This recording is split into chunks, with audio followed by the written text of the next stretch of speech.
Queen Mother's favorite pieces, often worn at various state functions and royal events. She wore the necklace regularly until the early 1960s, after which it was returned to the royal vault.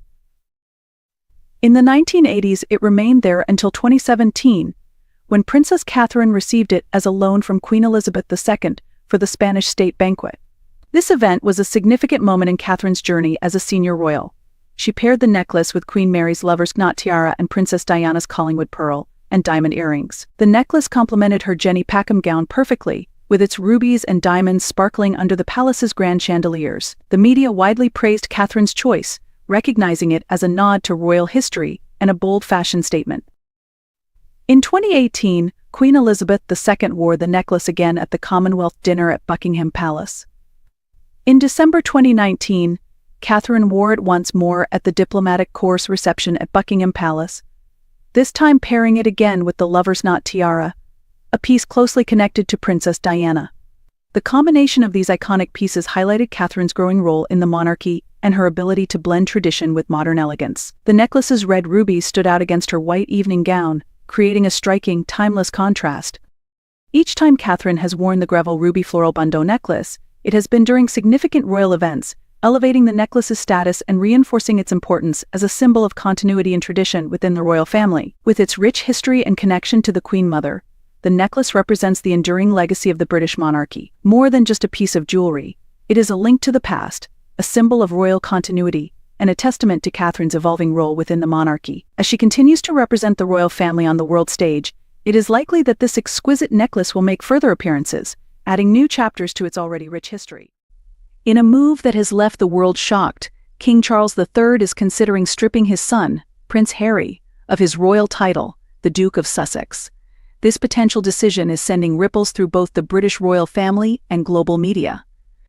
For many, this seems like a long time coming after years of tension and public feuds. For others, it's a moment of high drama with deep implications for both the monarchy and its role in modern society.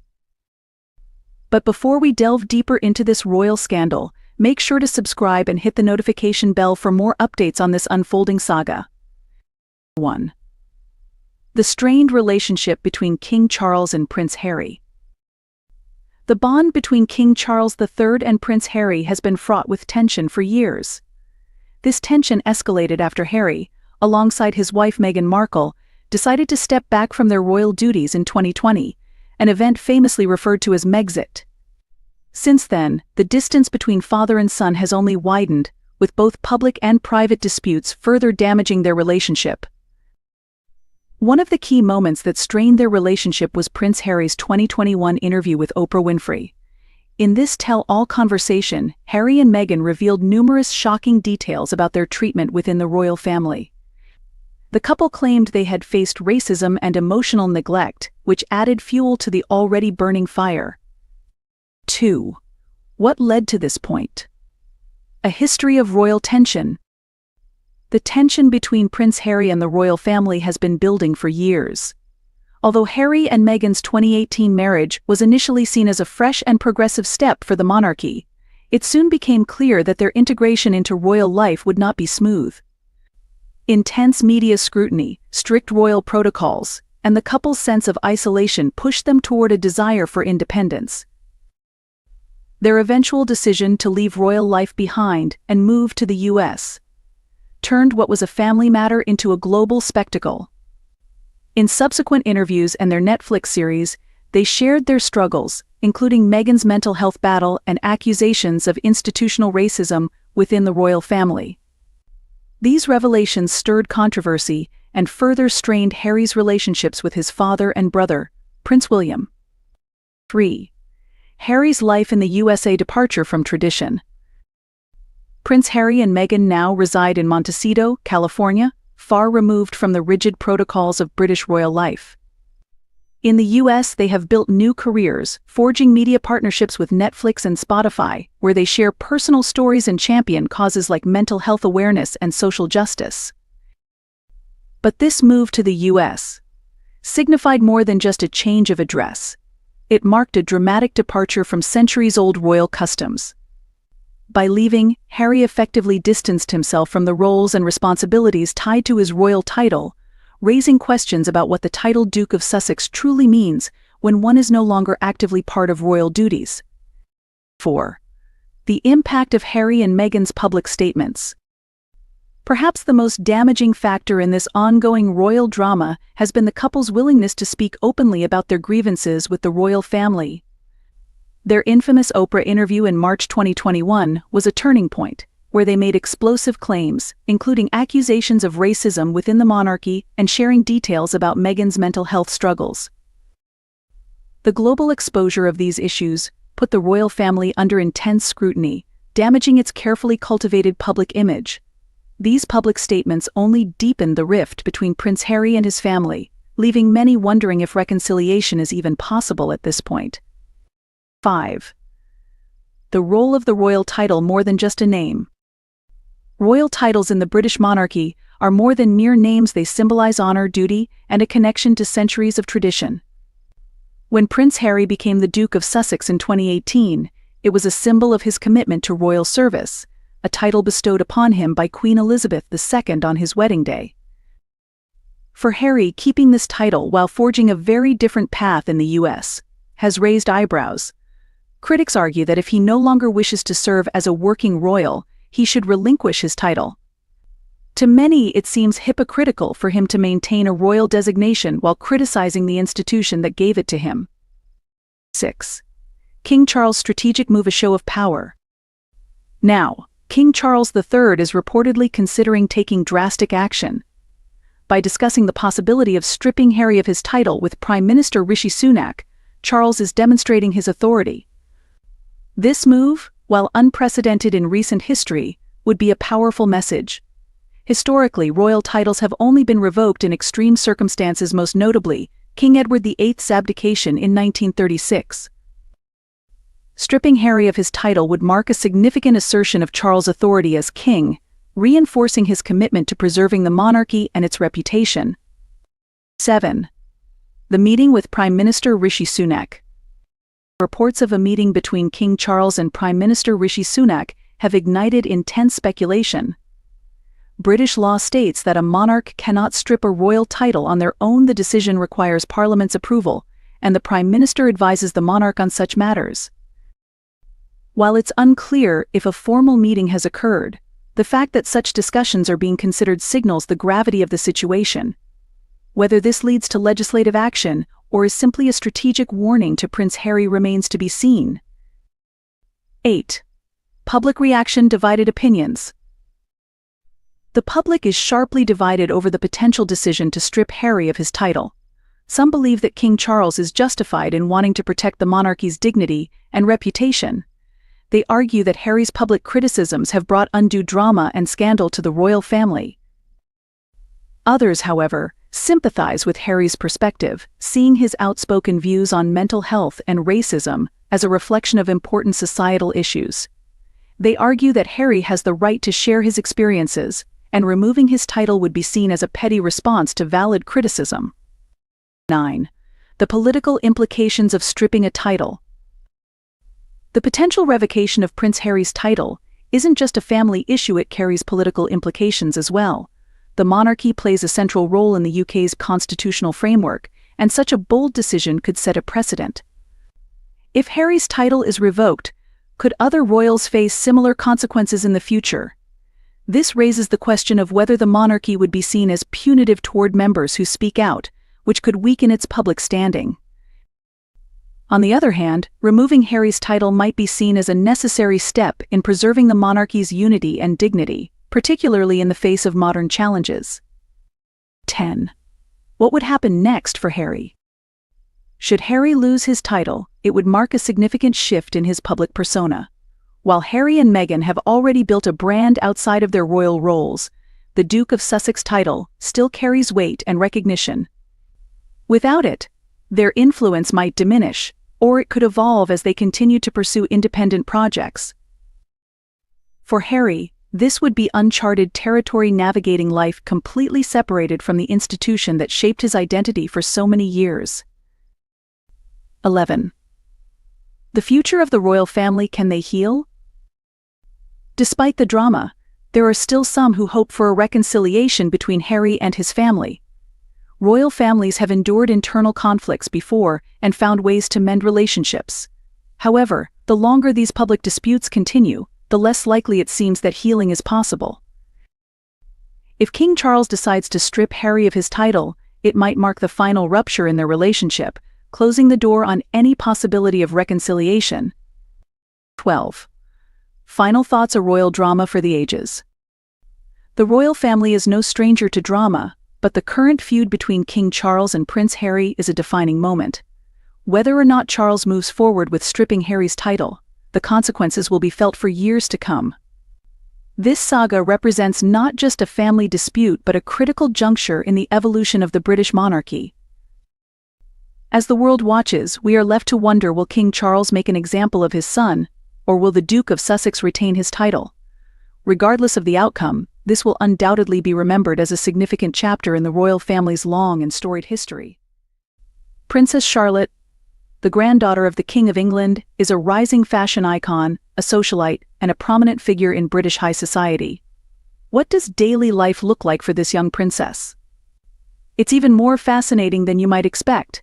From lavish vacations and exclusive schooling to high-end fashion, Princess Charlotte has already left her mark in her few years and even sparked a phenomenon as a baby. Let's dive into the remarkable details of this royal child's life of wealth, luxury, and opulence. Born into a family line stretching back centuries, Princess Charlotte enjoys unimaginable privilege. Her life is filled with everything from grand estates and couture clothing to exquisite jewels and exclusive education, creating a portrait of royal grandeur. As the daughter of Prince William, Duke of Cambridge, and Catherine, Duchess of Cambridge, Charlotte is a direct descendant of historical monarchs whose reigns helped shape the world. Her great-grandmother, Queen Elizabeth II, ruled for a remarkable era, guiding the monarchy through modern evolution. The royal family's wealth is not solely monetary but also reflects centuries of accumulated cultural and historical influence. The UK is dotted with royal properties, each one a piece of British history. Places like Sandringham House and Balmoral Castle are not just homes but enduring symbols of the monarchy's stability and tradition. Since her birth at the Lindo wing of St. Mary's Hospital, where many royal children have been born, Charlotte's life has been bathed in luxury. Her birth was a global event, with media worldwide eagerly awaiting a glimpse of the new heir to centuries-old traditions. Princess Charlotte's early years have been surrounded by life's finest luxuries. The estates tied to her royal heritage are not just properties but are steeped in royal history. Kensington Palace, for instance, has been home to royalty since the 17th century, and it's where Charlotte spends much of her childhood, surrounded by the legacy of generations before her. Outside the hustle of London, Anmer Hall, located on the Queen's Sandringham estate, offers Charlotte a quiet escape from the public eye. With its expansive grounds and private play areas, Anmer Hall provides a peaceful retreat where she can enjoy her childhood away from royal duties. Another highlight of the royal estate is Balmoral Castle in Scotland, a favorite summer destination for the royal family. This historic estate, with its sprawling landscape, allows Charlotte to enjoy nature and explore the beauty of Scotland. The royal family's assets also include the famed crown jewels, featuring pieces like the imperial state crown and the sovereign's scepter. These treasures aren't just symbols of monarchy but priceless artifacts. As part of her royal lineage, Charlotte is connected to these items, which represent the monarchy's continuity. The royal family also owns a renowned collection of artwork, much of which adorns the walls of their various residences. These masterpieces, collected over generations, aren't simply decorative but represent a significant cultural legacy that Charlotte is exposed to from an early age. In terms of travel, Charlotte has access to the royal fleet, which includes Rolls-Royces, Bentleys, and Range Rovers. She travels in the utmost luxury, whether by road, rail, or air, with the royal train and the Queen's private aircraft at her disposal. As Princess Charlotte grows older, her responsibilities within the royal family will become more apparent. Her future involves more than privilege; it will also be a life of service. Like those before her, Charlotte is expected to contribute to the royal legacy through charity work and public duties, upholding the values of the monarchy. Charity has always been a core part of royal life, and it's likely that Charlotte will follow in the footsteps of her parents and grandparents by supporting various causes. Whether it's mental health awareness or environmental conservation, as Charlotte matures, she'll be encouraged to find her own passions and use her platform to make a difference. Charlotte's role in the public eye will also involve representing the monarchy at important events both in the UK and internationally. These appearances are crucial for diplomatic relations, promoting British interests, and showing the monarchy's commitment to public service. The influence Princess Charlotte will have on the monarchy is significant. As she grows into a modern royal, she'll act as a bridge between tradition and change. The causes she champions and the image she presents will shape the public's perception of the monarchy and its relevance in today's world. Her education will be tailored to prepare her for these duties, giving her insight into the monarchy's constitutional role and ceremonial responsibilities. Raised within royal protocol, Charlotte will also develop the poise and skill required for a life of royal service. Moreover, her generation will witness significant shifts in how the monarchy engages with the public and media, and Charlotte's leadership in navigating this evolution will be critical. Princess Charlotte's introduction to public life began with her christening at St. Mary Magdalene Church on the Queen's Sandringham estate. While smaller in scale compared to major events like Trooping the Colour, it was nonetheless an elegant occasion. Charlotte looked angelic in her white gown, and her parents, proud and joyful, were photographed leaving the church with their newborn. From the beginning, Princess Charlotte's clothing choices made by her parents captured public attention. Her outfits have had a major impact on the fashion industry, even boosting the UK economy in what's now called the Charlotte effect. This first became evident when she was photographed in a delicate, handcrafted woolen shawl. The item, made by a small family business, quickly sold out after photos of Charlotte wearing it went public. This Charlotte effect is more than a surge in sales, it's a tidal wave that sweeps through fashion retailers, causing products to sell out within minutes. The effect has been particularly beneficial for children's fashion designers, especially those lucky enough to dress the young princess.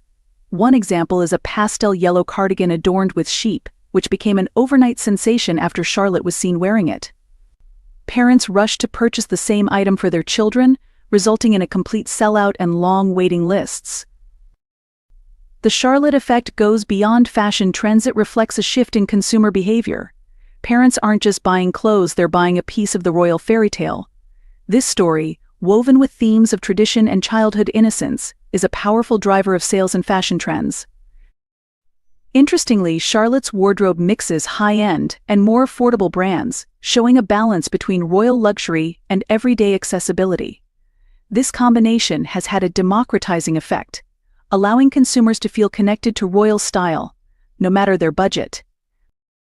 The Charlotte effect influences everything from clothing patterns and colors to the way retailers market children's fashion. Companies closely monitor royal appearances, preparing for the surge in interest that follows each public outing. This trend has even revived classic children's styles, such as smocked dresses and Mary Jane shoes, which have made a resurgence on playgrounds worldwide. The Charlotte effect has redefined marketing strategies and set new benchmarks for brand growth, showing that even the youngest royals have the power to drive consumer loyalty. Retailers aren't the only ones benefiting from the Charlotte effect. The tourism industry has also seen a boost, particularly after her birth. Tourists flock to London, eager to catch a glimpse of the royal family or visit landmarks associated with them. Local businesses, from hotels to restaurants, have enjoyed increased revenue as a result. At such a young age, Princess Charlotte is already making waves with her charm and style. Whether in fashion, beauty, or home decor, anything linked to this royal child is bound to captivate consumers. With a keen eye for fashion, Charlotte is never shy about flaunting it. From designer dresses to funky hair accessories, the young princess is always on trend. She's often seen in chic outfits that could make even the most seasoned fashion experts green with envy. Whether she's rocking a floral dress or a tailored blazer, Charlotte always looks polished and stylish. Her wardrobe boasts an impressive array of dresses, coats, shoes, and hats that would make any fashion-conscious child jealous. From cute floral prints to fashionable coats, she has it all, and the paparazzi never tire of capturing every moment of her stylish appearances. But it's not just her clothes that make Princess Charlotte's fashion game strong. She's also got a handbag collection that many grown women would envy. Her assortment includes various brands like Gucci and Cath Kidston, and she even carries a pink backpack to school. Charlotte is often spotted with a different bag to match her outfit of the day. She also owns an array of accessories, including jewelry. Her collection reportedly includes a diamond-studded horseshoe brooch, a gift from her grandmother, Queen Elizabeth II, given out of the Queen's love for horses. Recently, Charlotte has been allowed access to the royal jewels, including many of Princess Diana's prized possessions. One standout piece is a stunning tiara that's been passed down for generations. As the only daughter of Prince William, third in line to the throne after Queen Elizabeth II's passing and Prince Charles III's accession, Charlotte is set to inherit many more royal jewels. And let's not forget about her shoe collection. Charlotte's footwear ranges from classic Mary Janes to chic ankle boots, earning her the title of a style icon from some of the world's top fashion magazines. Charlotte, Elizabeth, Diana, each name is a tribute to her ancestry. Charlotte is a nod to her paternal grandfather, the Prince of Wales. Elizabeth honors her great-grandmother, the reigning monarch at the time. Diana serves as a touching remembrance of her late grandmother, the beloved Princess of Wales. Her christening on July 5, 2015, at St. Mary Magdalene Church in Sandringham was a private yet grand event. Archbishop of Canterbury Justin Welby performed the ceremony, steeped in royal tradition. Waters from the River Jordan, symbolizing purity and new life, were used in her baptism, tying her to her family's ancient legacy. Princess Charlotte's early years laid the foundation for a life where every detail holds significance, from her names to the ceremonies that mark her milestones. Her christening gown, a replica of Queen Victoria's eldest daughters, links her to over a century of royal history. Yet it is Charlotte's unique place in the line of succession, solidified by the Perth Agreement, that truly sets her apart in royal history. She is the first female in the British royal family to retain her place in the line of succession above a younger male sibling, marking a new era for the monarchy, one that embraces equality and progress. Charlotte's early upbringing unfolded like a carefully curated story against the backdrop of royal residences and prestigious schools. The young princess spent her formative years at Amer Hall in Norfolk, a peaceful countryside retreat far from the public eye. It was there that she experienced the privacy and tranquility of rural life. However, in 2017, the family moved to Kensington Palace, signaling a closer connection to royal duties and life in the heart of London. It's well established that Charlotte is one of the most charming members of the royal family, with a cheeky and charismatic personality. But how does she get along with her siblings? And how do they all fit into the larger royal family dynamic? Charlotte's older brother, Prince George, is second in line to the throne and is known for his serious demeanor, often appearing a bit uncomfortable in front of cameras.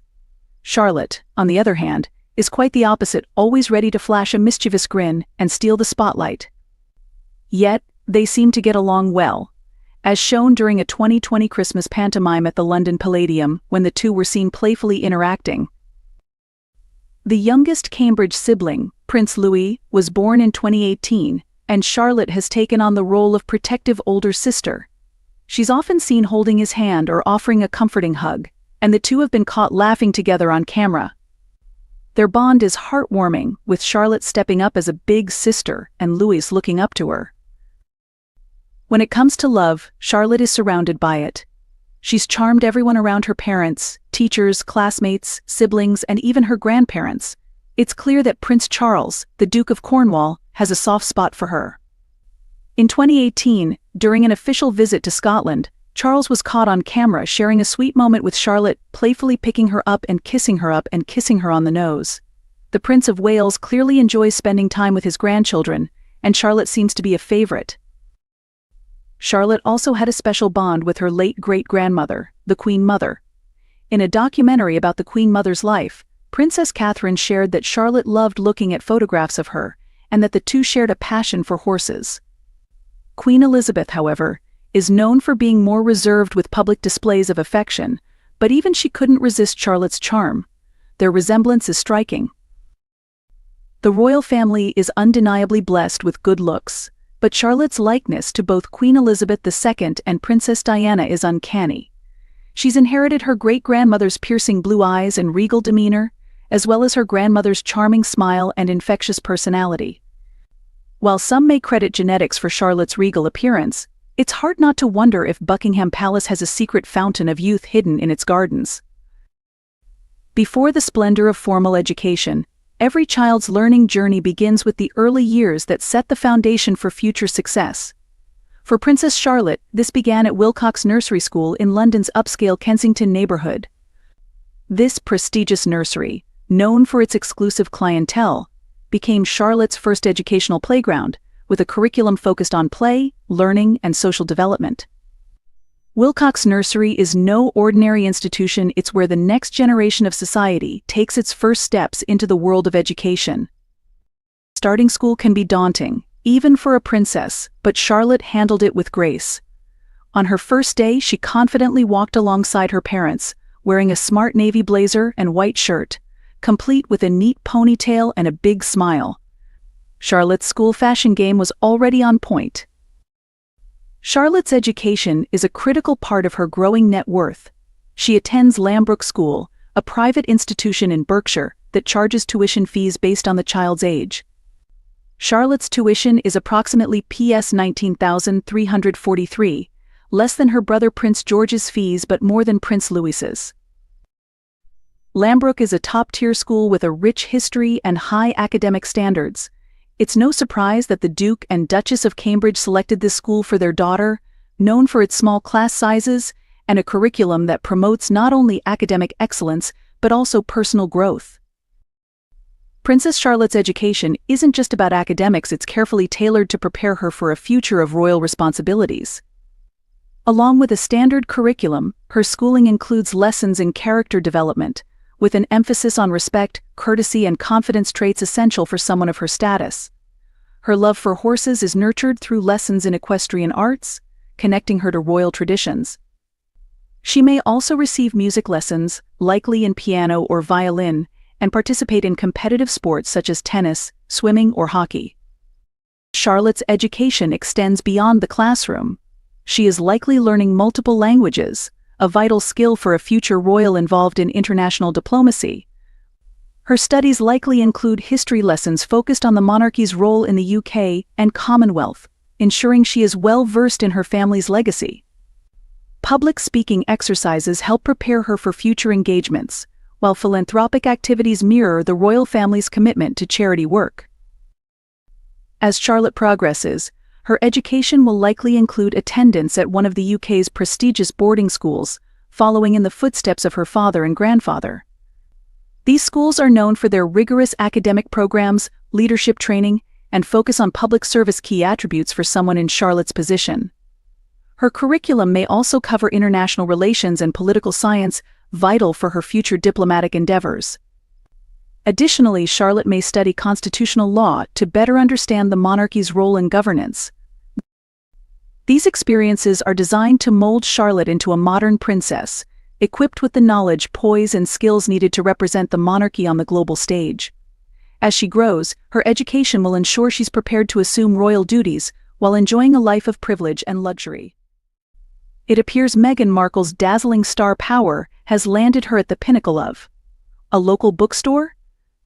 Yes, Harry's wife, with all her Hollywood connections and the backing of the WME powerhouse, has secured a coveted speaking engagement at none other than Goodmother's Bookstore in Solent, just miles from her luxurious Montecito estate. Imagine that, a culmination of glitzy connections leading to this grand moment at a bookstore. Meghan was described as one of the light-filled speakers at this intimate event, which boasted an audience of heavyweights like actor Marco Leone, astrology guru Dr. Jennifer Freed, and psychic medium Laura Lynn Jackson. They even gave Meghan a shout-out on their Instagram stories. But don't be fooled, Goodmother's Bookstore isn't just your average local bookshop. It's co-owned by Meghan's close friend, Victoria Jackson Goey, along with literary agent Jennifer Rudolph Walsh, who has more connections than a power grid. Walsh, once a top literary agent at WME, still keeps her fingers in plenty of pies, including this quaint bookstore. With all this star power, you'd think Meghan would be headlining international conferences, not cozying up in a local bookstore. But hey, not everyone can be as humble as the Duchess. Walsh, by the way, has helped launch the careers of best-selling authors like Brené Brown, whose self-help books Meghan and Harry reportedly adore. Because really, who wouldn't want to follow in the footsteps of a self-help author who pals around with Oprah and Gwyneth Paltrow? It all seems perfectly logical in Meghan's world of spirituality and wisdom. Let's not forget WME, the agency that supposedly opens every door in Hollywood. With Meghan leveraging every connection in her arsenal, the result? A chat at a cozy bookstore. It's no secret WME is woven into the fabric of the entertainment industry, known for propelling those with questionable talent while real creatives struggle for scraps. And yet, for all the hype surrounding Meghan's power moves and PR strategies, a local bookstore event is their crowning achievement? Really? To top it off, the event only gained media attention because one of Meghan's associates posted about it on Instagram. The Puerto Rico machine at work, someone in her circle posts, and suddenly, it's front-page news or at least social media buzz. This is the epitome of Markle's publicity strategy. But here's the elephant in the room. Despite all her attempts to stay relevant and build a brand, Meghan still brings very little to the table. Her presence at the bookstore did little more than spark an Instagram story, leaving many to wonder why anyone bothers associating with her at all. With all these connections, is this truly the best she can do? And the cherry on top? The event wasn't the Met Gala, an Emmys afterparty, or even a glossy magazine feature. Nope, it was a gathering at a local bookshop. How far the mighty have fallen. But hey, when your circle is full of wealthy feminists preaching empowerment while collecting hefty paychecks from followers, it kind of fits. Activism, after all, has turned into a multi-level marketing scheme, and Meghan? She's just another cog in the baff. In a recent whirlwind of drama, Meghan Markle and Oprah Winfrey have found themselves at the heart of a media storm over what seemed like an innocent bookstore event. According to a video by YouTuber Paula M., the entire affair has sparked more confusion and controversy than anyone could have anticipated. The event in question was the grand opening of Godmother's Bookstore in Summerlin, California, scheduled for September 5th. The bookstore, owned by a close friend of Oprah Winfrey, was highly anticipated, especially with Prince Harry's memoir Spare prominently displayed. Many expected Harry to make an appearance, but the reality of the event didn't live up to those expectations. Paula M's video delves into the peculiarities surrounding the guest list. Originally, Prince Harry was rumored to be a key figure at the launch alongside Oprah. However, to the surprise of many, Meghan Markle appeared in his place. Things became even more dramatic when Meghan took the stage with a microphone, a role that was reportedly meant for Harry. Paula M. expresses frustration with outlets like the Daily Mail, accusing them of failing to investigate the true nature of the event. According to Paula, these media outlets have perpetuated a misleading narrative. The Daily Mail allegedly framed Oprah's appearance as a significant endorsement of Markle, despite Oprah not heavily promoting the event on her social media. Paula M's video suggests that Meghan's appearance was a calculated move. It is alleged that she used her assistant to secure photos of the event, which were then used to bolster her image. According to Paula, the relationship between Meghan and Oprah has cooled since their famous interview, and Oprah was reportedly displeased with Meghan's surprise appearance at what was supposed to be Harry's moment. Oprah, notably absent from promoting the event on her social media, reportedly felt overshadowed by Meghan's actions, fueling speculation about a rift. Public and media reactions have been mixed, with some believing Meghan's appearance was a strategic move to reclaim attention, while others see it as a misstep that may have strained her relationship with Oprah. The Instagram account for the bookstore made no mention of Oprah's involvement, further suggesting that the event did not go as planned. Paula M. criticizes the media for failing to provide a full account of what transpired, accusing them of merely recycling PR narratives pushed by Meghan's team. What was intended to be a celebration of Prince Harry's memoir and Oprah's involvement at Godmother's Bookstore turned into a stage for Meghan Markle's controversial appearance. Paula M's video sheds light on the confusion, drama, and the media's role in perpetuating a misleading narrative. The true nature of Meghan's role and her relationship with Oprah remains speculative, with fans and critics alike analyzing every detail. Hello. Before we dive into the fascinating journey of Princess Charlotte's titles, kindly subscribe to the channel for more updates on the British royal family. Since her birth on May 2, 2015, Princess Charlotte has been celebrated as a distinguished member of the British royal family, graced with titles that reflect her esteemed status. Her birth was a momentous occasion for the monarchy and marked a significant turning point in the royal lineage. Charlotte, the second child of Prince William and Princess Catherine, holds a unique position in the royal family, and her titles have evolved over time. The importance of Princess Charlotte's birth is not just personal to her family but historic in terms of royal succession. In 2013, Queen Elizabeth II signed an amendment to the Succession to the Crown Act, which abolished the system of male primogeniture. For centuries, this archaic law favored younger brothers over older sisters in the line of succession. Under the old rules, Charlotte's position in the royal hierarchy would have been displaced if she had a younger brother. However, thanks to the amendment, she retained her spot in the line of succession, even after the birth of her younger brother, Prince Louis. This change in the law was a testament to the progress of modern times and the evolving role of women in the monarchy. Princess Charlotte's place in the line of succession was secure, as she became the first female royal not to be passed over by the birth of a male sibling. This moment in royal history is a reflection of the monarchy's adaptation to societal shifts, ensuring that tradition remains balanced with modern values. While her position in the line of succession remained unchanged, Princess Charlotte's titles have evolved in parallel with changes in the royal family. One significant revision occurred even before her birth. Queen Elizabeth II made adjustments to the royal protocols, which had been established by King George V in 1917. These protocols initially restricted the use of the titles Prince and Princess to only the children and grandchildren of the monarchs through the male line, as well as the eldest son of the Prince of Wales. Under these old guidelines, only Charlotte's older brother, Prince George, would have been styled as a prince, while she and Prince Louis would have been denied that privilege. However, Queen Elizabeth's foresight ensured that both Charlotte and Louis would be given the title of Prince and Princess of the United Kingdom.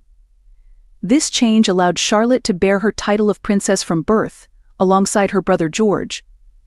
This alteration was significant, reflecting the evolving views within the royal family about gender equality in titles and privileges. With the passing of Queen Elizabeth II in 2022 and the subsequent changes in the royal hierarchy, Princess Charlotte's titles underwent further transformations. As of 2024, Charlotte bears the grand and majestic title of Her Royal Highness Princess Charlotte of Wales.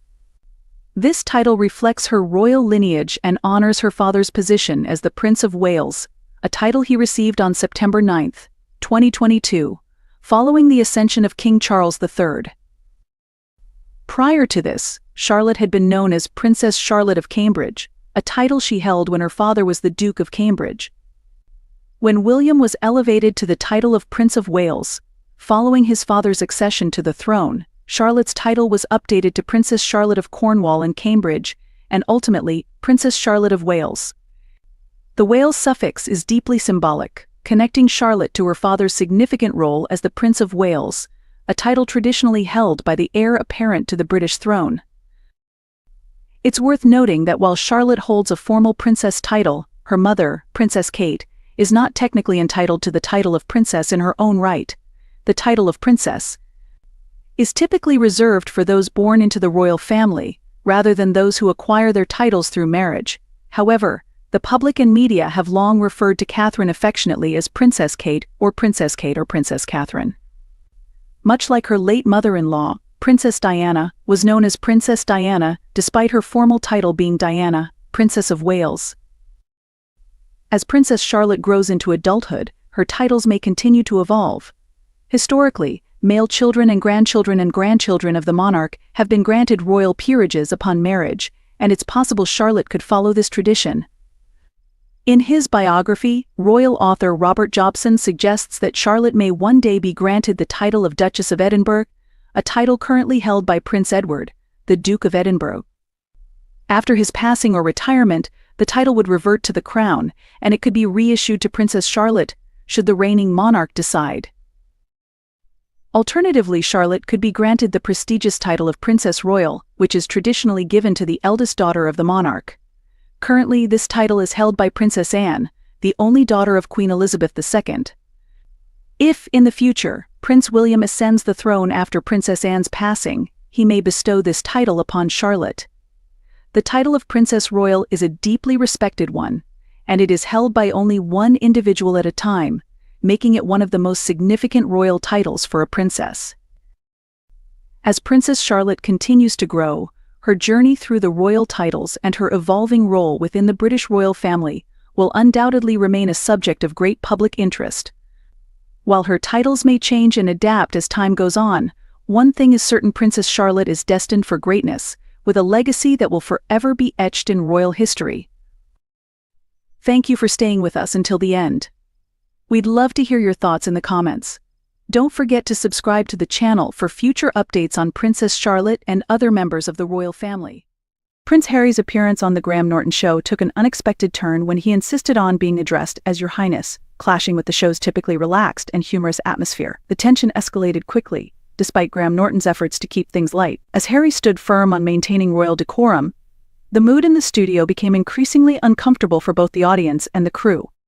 Norton, known for his easygoing interview style, struggled to navigate the situation as Harry's demand for royal respect persisted. What started as a lighthearted interview soon turned into an awkward standoff, with Harry's demeanor shifting from uneasy to serious. The audience, initially excited, grew visibly uncomfortable as the dynamic in the room changed, punctuated by silences and awkward glances.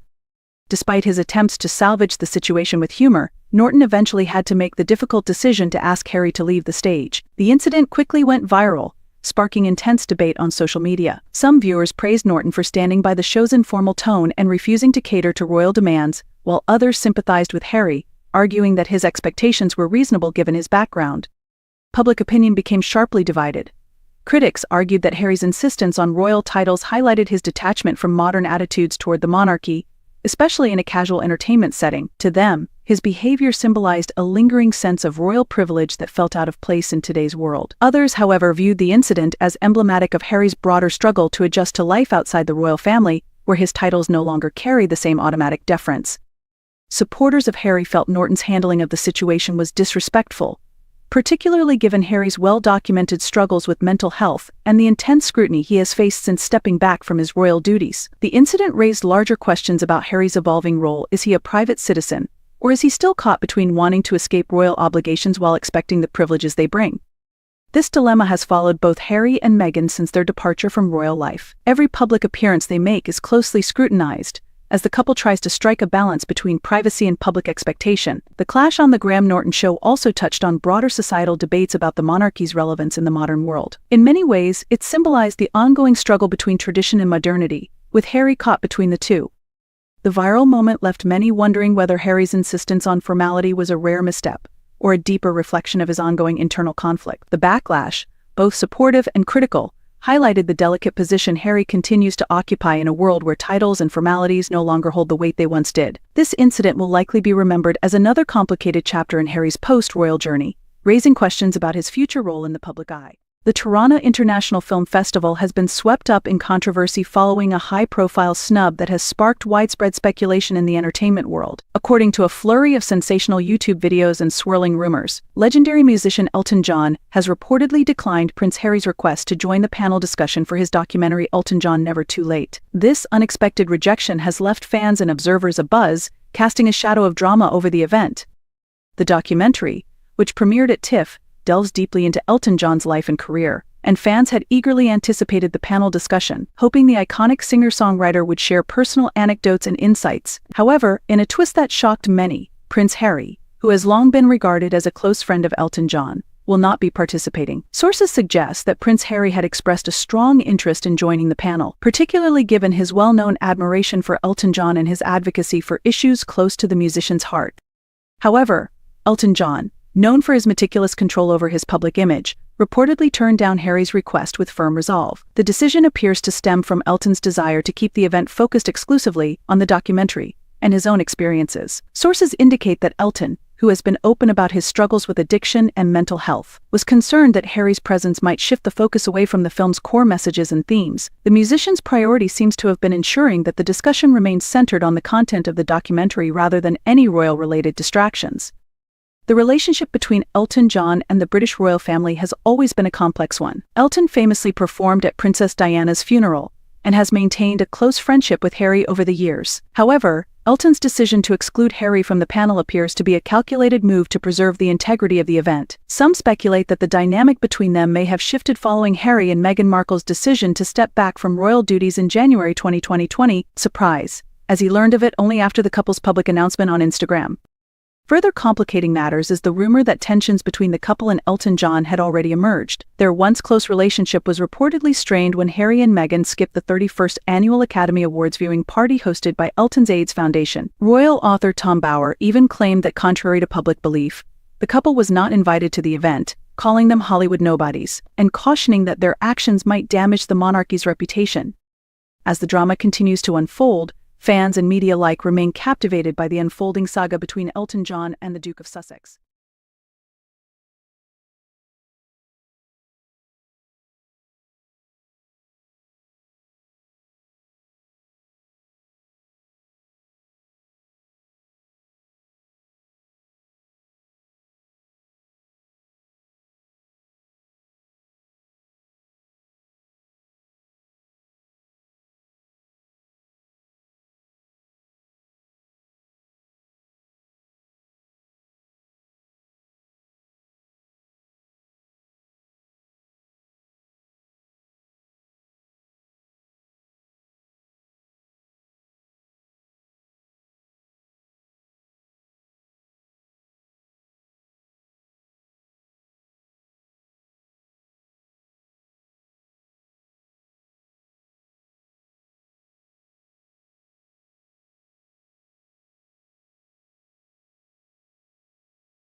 Prince Harry's wife was a model and actress before becoming a member of the royal family. Her past includes events the royal family would likely rather forget. The Duchess of Sussex began her modeling career in the early 2000s, and later landed her first paid role as a nurse named Jill in the soap opera General Hospital. With her first paycheck, Meghan invested in a professional photoshoot. As a budding actress, she struck bold poses in front of the camera, displaying a confident and uninhibited demeanor. Producers of the popular series CSI New York took notice of the young woman's striking looks.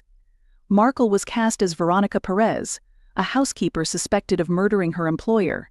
In the storyline, Meghan's character favored wearing provocative lingerie over a traditional uniform. When the role of Rachel Zane came into the Duchess of Sussex's life, her portfolio gained some provocative shots. The series' suits made Meghan a star, but certain members of the royal family were displeased with her explicit scenes. One example is a scene where Harry's wife appears without underwear while lying in bed with her on-screen love interest, played by actor Patrick Adams. In another episode, viewers saw Meghan in a semi-nude scene. Her character seduced her boyfriend by sensually dropping her robe, revealing that she was wearing only underwear. While her intimate parts were concealed, the scene was still quite steamy. After this moment, many noted that Markle had an incredible figure.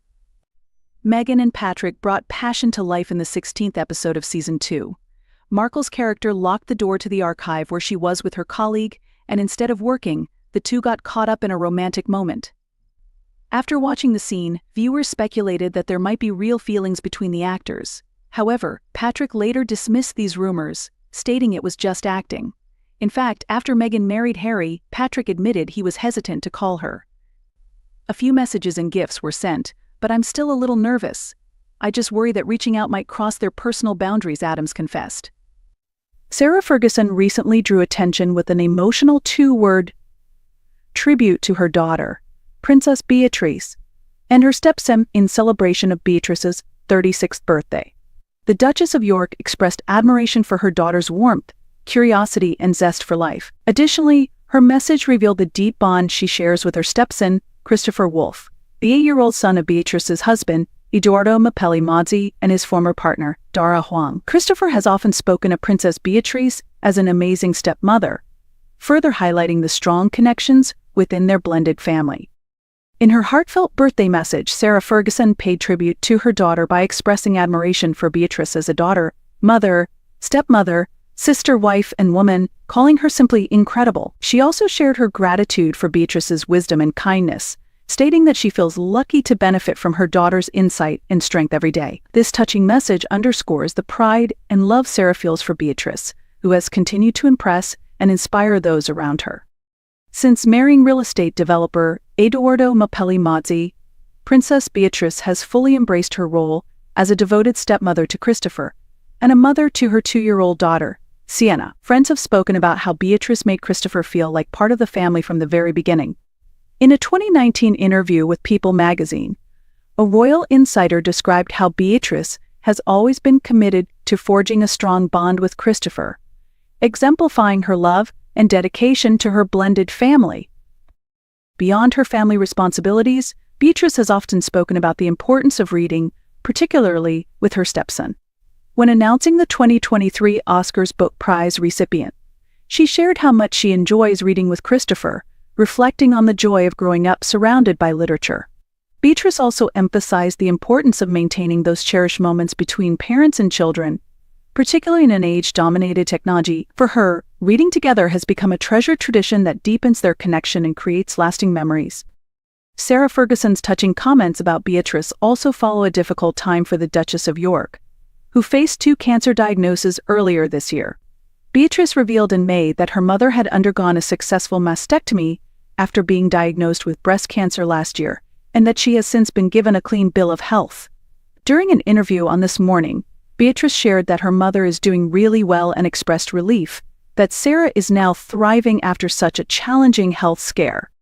Beatrice and her sister, Princess Eugenie, have both been deeply inspired by their mother's strength and resilience throughout her health journey. Beatrice openly discussed how her mother's health issues have motivated both sisters to prioritize their own well-being, emphasizing the importance of regular health screenings. She also praised her mother for taking proactive steps in managing her health and for setting a strong example for others. Beatrice further highlighted the privilege they feel in having access to quality healthcare in the UK and urged others to be vigilant about their health and to support loved ones during tough times. As Sarah Ferguson continues her recovery at age 64, her daughters remain proud of her courage and perseverance. Beatrice's public support for her mother has resonated with many, serving as a powerful reminder of the importance of family, health, and vigilance. The bond between Beatrice, her mother, and their blended family continues to inspire as they navigate life's challenges with love and unwavering support for one another. Their uplifting story reflects the strength of familial ties and the enduring power of love in the face of adversity. The British royal family is globally renowned not only for its rich history and traditions but also for its significant influence and wealth. Although the exact figures of their fortune are often kept private, it's evident that the family is incredibly wealthy. At the heart of this wealth was Queen Elizabeth II, who ruled for over 70 years and played a central role in maintaining and expanding the family's financial empire. From vast estates to private investments, the Queen's wealth and that of the royal family have cemented their position as one of the richest and most powerful families in the world. In this video, we will take an in-depth look at the financial structure of the British royal family and explore just how rich Queen Elizabeth's family truly is. From personal estates and properties passed down through generations to their involvement in business ventures, the royals have accumulated a vast fortune over the centuries.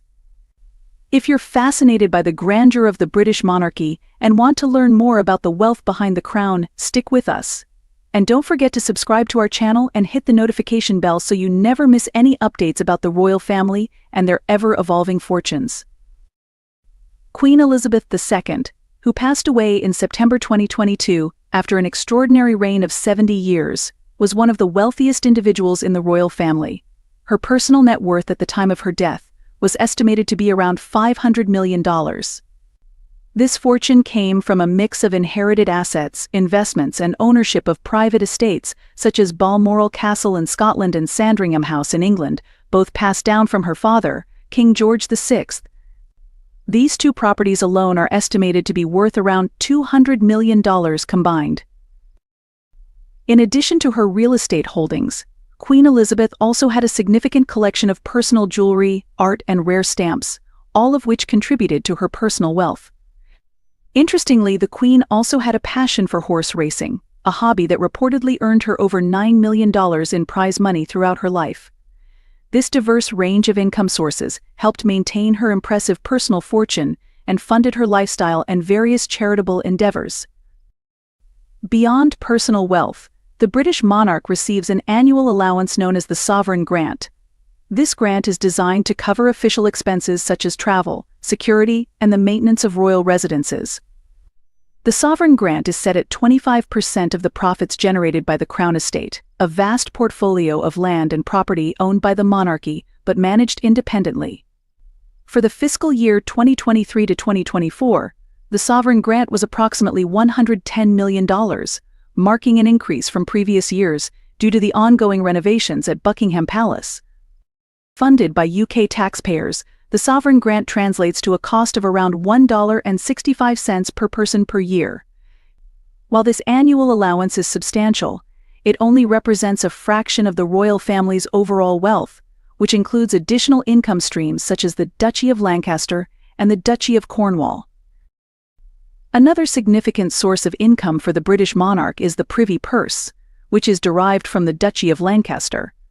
The Duchy of Lancaster is a portfolio of land, property, and financial investments that has been held by the reigning monarch since the 14th century. Its primary function is to provide a private income for the monarch, independent of the Sovereign Grant. As of recent estimates, the Duchy of Lancaster is valued at approximately $835 million, generating an annual income of around $31 million. This income is used to support both the official and personal activities of the royal family, covering expenses that the Sovereign Grant does not address. The Privy Purse thus plays a key role in sustaining the monarchy's financial independence. Following Queen Elizabeth II's passing, her son, King Charles III, ascended to the throne. Along with inheriting his mother's personal wealth, King Charles also inherited the Duchy of Cornwall, a significant source of income now controlled by his eldest son, Prince William. The Duchy of Cornwall, similar to the Duchy of Lancaster, is a sprawling estate valued at approximately $1.3 billion. King Charles III's personal wealth is estimated to be around $770 million, largely thanks to the Duchy of Cornwall, inherited assets, and his personal investments. This ensures the continuity of royal wealth from one generation to the next. Meanwhile, Prince Harry, who stepped back from his royal duties in 2020, has an estimated net worth of around $25 million, primarily from his inheritance and personal ventures. While the royal family's personal fortunes are substantial, they pale in comparison to the value of assets held in trust for the nation. The Crown Estate, one of the most significant portfolios of land and property in the UK, is valued at around $20 billion. This portfolio includes prime real estate in London, extensive rural holdings, and offshore wind farms. The profits generated by the Crown Estate, which amounted to $400 million in the most recent fiscal year, are returned to the UK Treasury, with a portion allocated to the sovereign grant. Similarly, the Royal Collection Trust oversees the royal family's extensive art collection, historic palaces, and crown jewels. The royal collection is estimated to be worth around $13 billion. These assets are considered national treasures and cannot be sold by the royal family, as they are held in trust for the nation. Beyond their personal and national wealth, the British royal family plays a significant role in the UK economy. The monarchy is a massive driver of tourism, attracting millions of visitors each year to iconic sites like Buckingham Palace, Windsor Castle, and the Tower of London.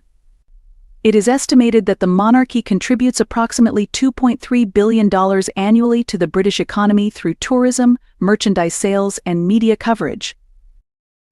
Moreover, the royal family's global brand promotes British culture and heritage worldwide, further boosting the nation's economy. This economic influence, coupled with their wealth, underscores the enduring significance of the monarchy in modern Britain. In conclusion, the British royal family, with their vast personal wealth and trust-held assets, remain one of the most financially influential families in the world. Their wealth is not only a reflection of their status but also plays a crucial role in the UK's cultural and economic identity. While Queen Elizabeth II's passing marked the end of an era, the royal family's financial legacy continues under King Charles III, ensuring the monarchy's influence for generations to come. Be sure to subscribe to our channel and hit the notification bell for more updates on the royal family and their wealth. Thank you for watching. The British royal family continues to captivate people worldwide, offering endless intrigue and drama, from royal weddings to family feuds. The latest twist? A shocking decision by Prince William that left King Charles in tears. This choice could reshape the monarchy, an institution that has lasted for centuries. Before diving in, please subscribe and turn on the notification bell for more updates. In this article, we will explore the relationship between King Charles III and Prince William, the emotional weight of William's decision, and its potential implications for the future of the monarchy. We'll also delve into the monarchy's history and its role in modern society. The British monarchy is synonymous with power, tradition, and duty. While kings and queens have ruled with authority and wisdom, the weight of the crown has grown heavier, especially for King Charles. Following the death of Queen Elizabeth II, the nation looked to Charles to carry on her legacy. Her reign was marked by stability and duty, qualities that won her the public's heart. However, Charles faces different challenges, from personal scandals to family tensions. Though many see him as a transitional figure between old and new royalty, nothing could have prepared him for Prince William's vision, which threatens to shake the monarchy's very foundations. For Charles, the burden of leadership is more than ceremonial. His relationship with Prince William, while warm at times, has also been filled with tension. Groomed to follow in his father's footsteps, William may now be choosing his own path, potentially altering the monarchy's future. In an unprecedented move, Prince William made a decision that could redefine the British monarchy. Initially shrouded in secrecy, rumors swirled until the truth emerged. William plans to modernize the monarchy, envisioning a simpler, more relevant institution. He aims to cut back on the pomp and circumstance, long associated with royal tradition, and instead focus on a smaller, more focused royal family that champions meaningful causes. William's vision is practical and aims to align the monarchy with modern values, potentially winning back public trust. However, King Charles is heartbroken. He views the monarchy's grandeur and history as central to its identity. To Charles, this decision feels like a betrayal of his life's work. With William's decision, the monarchy stands at a critical juncture. It has faced challenges before, but this one feels particularly significant. The rise of social media and evolving public expectations have put increasing pressure on the monarchy to modernize. William believes slimming down the royal family is the best way to ensure its survival, but not everyone agrees. Within the royal family, opinions are divided. Some, like Prince Harry, support William's modern approach, while others, such as Princess Anne, are more cautious. King Charles, while uneasy, understands his son's desire to secure the monarchy's future, but struggles to let go of tradition. The monarchy is entering a new chapter, one marked by change and uncertainty. William's vision for a leaner, more focused institution could be key to its survival. A more accessible, transparent monarchy might win over younger generations. However, modernizing the monarchy comes with risks. Stripping away tradition could diminish its mystique and charm, which have captivated the public for centuries. The media will play a crucial role in shaping public perception of this decision. How the royal family communicates this shift will be critical to its success or failure. Meanwhile, William must balance honoring Queen Elizabeth II's legacy while navigating a path that aligns with contemporary Britain. William's decision to modernize the monarchy could secure its future, but it also comes with significant risks. Internal tensions within the royal family may deepen, reminding the public of past dramas, like Prince Harry and Meghan Markle's departure. The public's response is equally crucial. While younger generations may embrace a modern monarchy, older ones might resist these changes. Ultimately, the monarchy's future hinges on maintaining public support. In a broader sense, this decision could even impact British politics. Although the monarchy's role is largely ceremonial, any perceived weakening could embolden the Republican movement in the UK. The future of the British monarchy is at a crossroads, and only time will tell which path it will take. The glittering lights of Los Angeles have always attracted the world's elite, and the 2024 Children's Hospital LA Gala was no different. Celebrities, philanthropists, and high-profile figures gathered for what was expected to be an elegant evening of charitable donations, humanitarian efforts, and celebration. However, what began as a night of high hopes for the cause turned into an unforgettable and dramatic event, with an incident between Meghan Markle and Paul S. Viviano, president and CEO of Children's Hospital Los Angeles, CLA, taking center stage. Within minutes, news of the altercation traveled across the globe, sparking public fascination and media frenzy. But before diving into the details, please make sure to subscribe and turn on the notification bell for updates on the latest events. The Children's Hospital LA Gala, renowned for attracting A-list celebrities, political figures, and philanthropists, was supposed to shine a spotlight on the charitable donations and support the help drive the hospital's mission forward. However, this particular evening's focus shifted dramatically after a clash between two prominent figures unfolded in real time. As always, the 2024 CLA Gala was anticipated to be one of the grandest occasions of the year. Hosted at one of Los Angeles' most prestigious venues, the event brought together celebrities, wealthy donors, and influential political figures. It was dedicated to raising critical funds for children's healthcare initiatives, supporting families undergoing difficult medical journeys, and advancing research that aims to save young lives.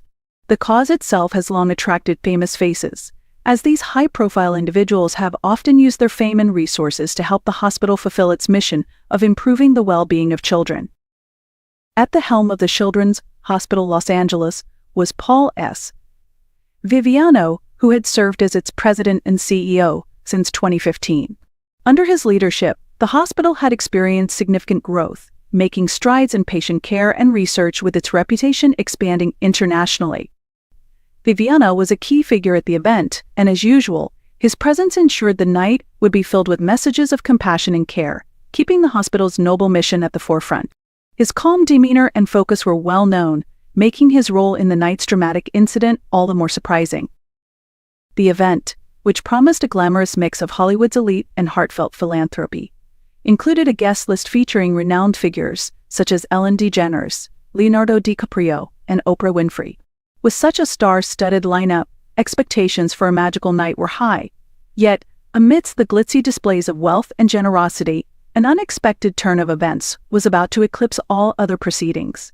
Enter Meghan Markle, a name that has become synonymous with both charity work and controversy. Though Meghan Markle is widely known for her philanthropic efforts and humanitarian work, her attendance at the 2044 Cali Gala came as a surprise, especially since she was not listed as an official guest.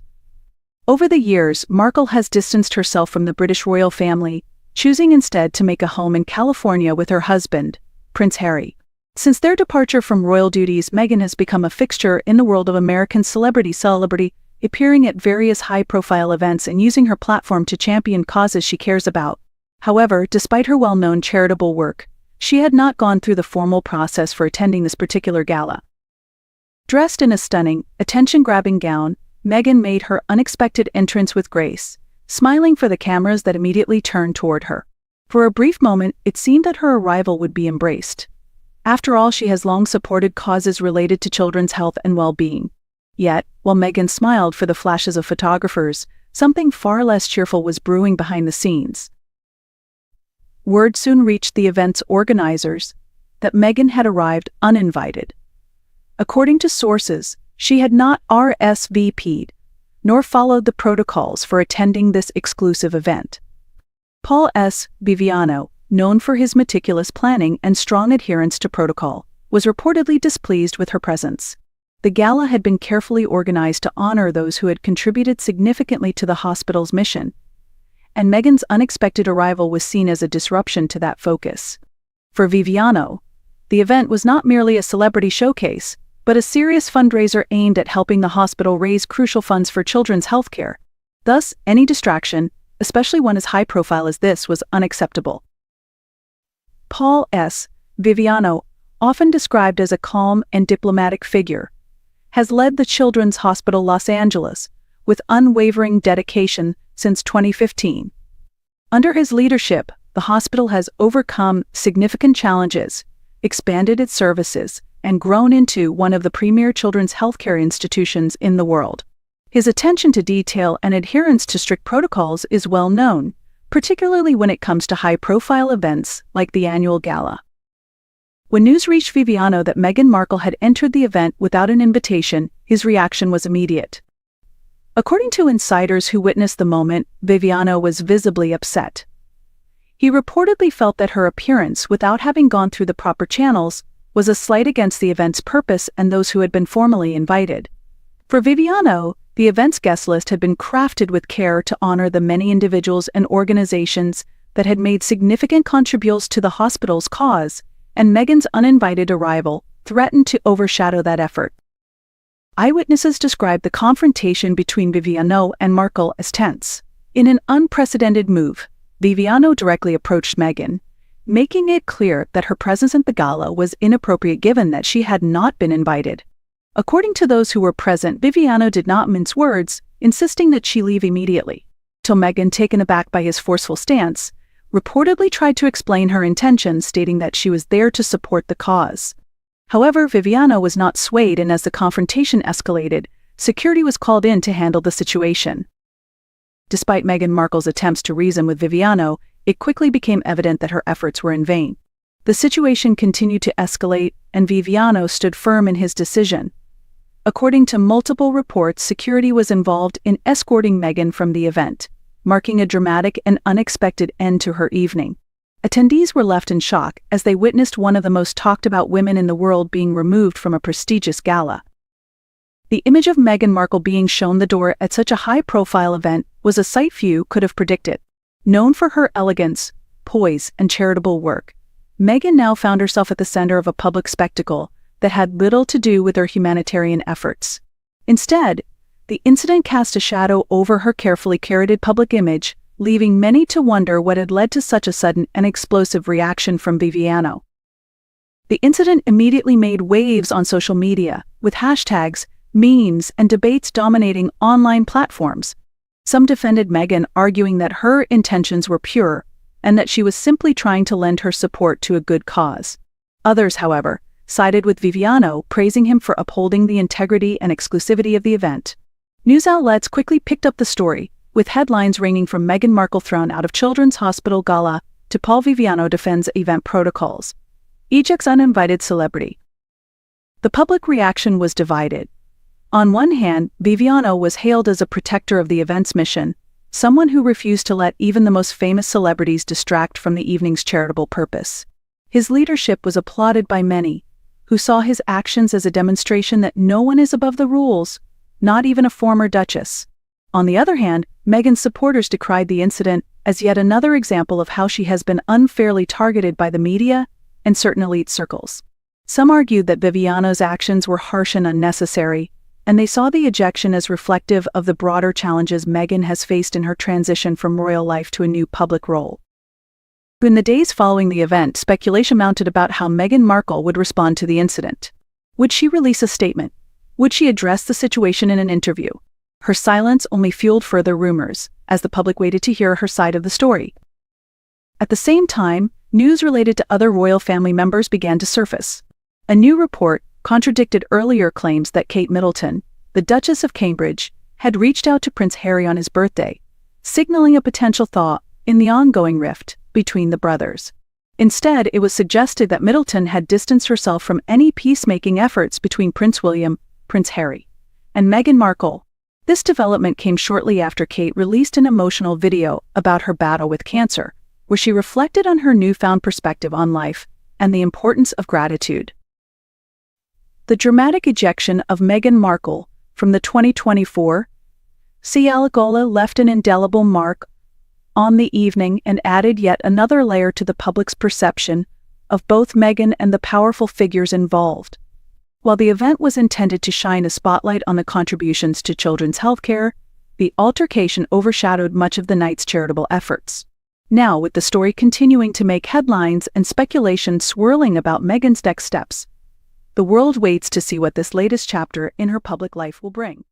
Catherine, the Princess of Wales, has once again captured the spotlight, leaving Meghan Markle's latest efforts overshadowed. In a heartwarming revelation that set social media ablaze, Catherine announced that she is cancer-free, prompting an overwhelming response from the internet. A video of the announcement, posted on her official Instagram, has already garnered an astonishing 1.8 million likes. Observers praised the touching moments between Catherine and Prince William shared in the video, admiring their grace and unity. Meanwhile, Meghan Markle's new venture, American Riviera Orchard, has struggled to gain attention. Her Instagram page for the project remains eerily quiet, a stark contrast to the whirlwind of positive media attention surrounding Catherine. To add to her setbacks, Meghan's trademark application for the brand was recently rejected, requiring her to redesign her logo entirely.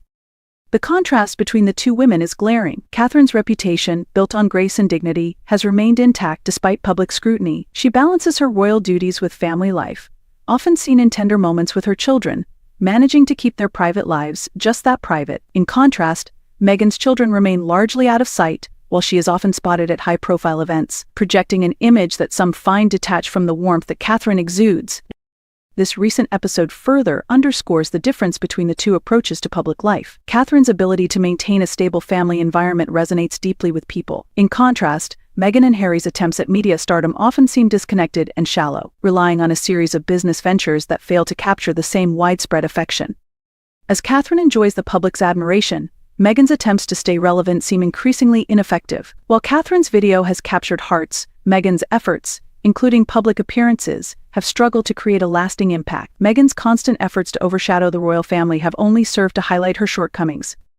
The media's response to Catherine's announcement has been swift, with even the New York Times issuing a breaking news alert. Meghan, on the other hand, finds herself relegated to smaller headlines as her attempts at garnering attention fall flat. The contrast couldn't be more striking. Within 40 minutes, Catherine's video had already amassed over 400,000 likes, while Meghan's American Riviera Orchard has struggled to gain traction after 6 months. Catherine's return to public life following her battle with cancer stands as a testament to her strength and resilience, marked by dignity and grace. In contrast, Meghan's public persona often feels overshadowed by complaints about media scrutiny and trivial matters, which pale in comparison to Catherine's significant personal and public achievements. In conclusion, while Catherine triumphs with her heartfelt announcement and the public's support, Meghan's efforts to remain in the spotlight seem increasingly irrelevant. Catherine's grace, resilience, and connection with the public stand in stark contrast to Meghan's ongoing attempts at self-promotion. The message is clear: true admiration and respect are earned through authenticity, strength, and sincerity, not desperate bids for attention. Prince William and Kate Middleton seem to embody the perfect royal marriage, which from the outside looks like a fairy tale. Their life is filled with bright moments: a grand royal wedding, touching christening ceremonies for their children, numerous official events, and important meetings. All of this creates the image of a flawless couple who gracefully carry the weight of their duties. However, behind this outward prosperity lie numerous challenges and trials that they have faced over the years. Before we continue, we kindly ask you to like this video and subscribe to our channel to stay updated on the latest news about the royal family. Thank you for your support. Once upon a time, their romantic story truly seemed like a dream come true. Prince William and Kate's wedding was a global event, broadcasted to millions of viewers worldwide. People admired their love, their stylish and elegant public appearances, and their seemingly harmonious family life. Since the wedding, many years have passed, and William and Kate have become parents to 3 wonderful children: Prince George, Princess Charlotte, and Prince Louis. Their family has become a symbol of royal happiness, but over time it became clear that behind this beautiful picture are difficulties familiar to many ordinary people. Royal life, as it turns out, is far from as serene as it may seem at first glance. The duties of royal family members include endless meetings with important figures, participation in public events, the need to always look perfect, and to embody the stability and traditions of the nation. The constant attention from the media and the public puts immense pressure on every member of the family. And while Kate Middleton has always demonstrated grace and poise, recent years have added new challenges. One of the most difficult moments in their lives was the news of Kate's illness. In 2023, the world learned that Kate Middleton had to undergo serious cancer treatment. This caused a wave of sympathy and support, both in the UK and worldwide. Many realized that even royal family members, despite their privileges, are not immune to serious trials that constrain even the strongest of marriages. Yet Kate managed to show remarkable resilience and composure. Despite her condition, she continued to carry out her royal duties, remaining a role model. Her strength and courage earned respect not only among the people of Britain but also globally. During this difficult time, Prince William was by his wife's side. He supported her as a caring and devoted husband, which was widely seen as a testament to their strong and stable relationship. However, behind the closed doors of their marriage lies another, less idealized picture. According to insiders, William doesn't always demonstrate balance in his daily life. Royal commentator Tom Quinn, in one of his interviews, stated that William is prone to anger outbursts, and while the couple does everything possible to keep these moments private, rumors of conflicts still seep into the press. Particular attention is paid to how Kate handles her husband's difficult character. Despite the challenges, she remains his unwavering support. Kate has learned to manage William's emotional outbursts, showing incredible patience and tact. Sometimes she even jokes that William behaves like a 4th child in their family alongside their 3 children. Sources close to the couple note that Kate has developed her own unique strategy for handling conflicts in the family. Their arguments can sometimes be emotionally charged, but the couple has found ways to diffuse tension, often resorting to humor and avoiding serious insults or physical aggression. These moments of internal struggle are likely connected to the fact that William grew up in a difficult family environment. His parents, King Charles III and the late Princess Diana, were in constant conflict throughout their marriage, which left a deep mark on the young prince. In his childhood, William witnessed the arguments that tore apart his parents' marriage, creating a toxic and traumatic environment for him. These memories have influenced his own relationships, and now, as an adult, William tries to avoid the same mistakes his parents made, doing everything possible to preserve his family. Today, Prince William and Kate Middleton live in their official residence in Norfolk. This mansion was given to them as a wedding gift, and it has become their family nest, where they can enjoy privacy, spending time with their children away from public attention. However, in recent months, they have appeared more frequently in London, where they participate in official events and fulfill their royal duties. Their recent visit to Buckingham Palace attracted media attention, as the couple tries to spend as much time as possible in their countryside home, despite the need to attend official functions. Despite her illness and the constant pressure of public life, Kate Middleton continues to be one of the most popular and respected figures in the royal family. Her style, elegance, and kindness have won the hearts of the British public, and many see her as a true role model. However, no one can truly imagine the toll it takes to maintain this outward composure. Constant media attention, rumors of family conflicts, public duties, and the expectations of the people all exert tremendous pressure on both Kate and William. Nevertheless, Kate continues to show remarkable fortitude. Her ability to remain calm in the most challenging situations makes her an indispensable part of this royal story. She has become a symbol of resilience, strength of character, and unwavering dedication to her responsibilities. Her ability to balance personal life with royal duties commands admiration not only in the UK but around the world. Prince William and Kate Middleton have always sought to protect their personal lives from excessive public attention.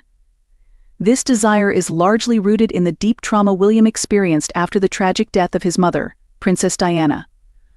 It is well known that her death was caused by relentless paparazzi pursuit, and this event left an indelible mark on William's life. Since then, he has always tried to avoid a repeat of this tragedy, especially when it comes to his relationship with Kate. When William and Kate began dating, they were university students, and like most young people, they simply wanted to enjoy life. However, William's status as a future king immediately attracted media and public attention. Their relationship became the subject of gossip, with every step of the couple carefully scrutinized by journalists and royal fans.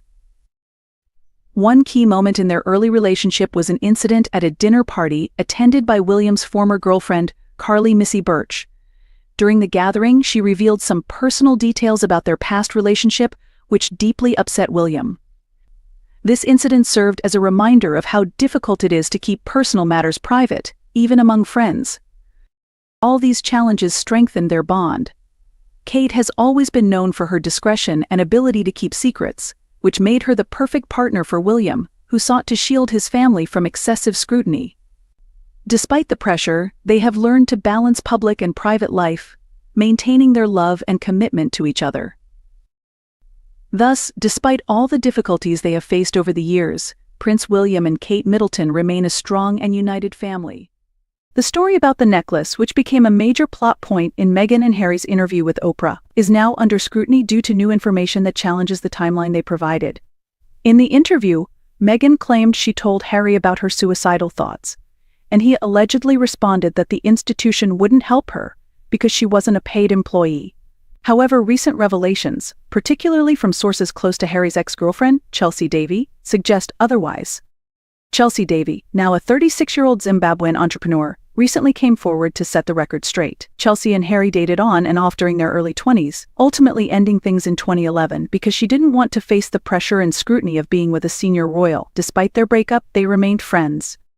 According to Chelsea, in late December 2018, while visiting family and friends in London, she met up with Harry for lunch at Kensington Palace. During their conversation, Harry told her about a recent argument with Meghan. Harry had gifted Meghan an expensive gold necklace for Christmas, which Meghan reportedly rejected, saying it was too flashy and that she didn't want to be perceived as a gold digger. This disagreement led to a heated argument. Chelsea distinctly remembers the date of their lunch, December 22, 2018, because it was her mother's birthday.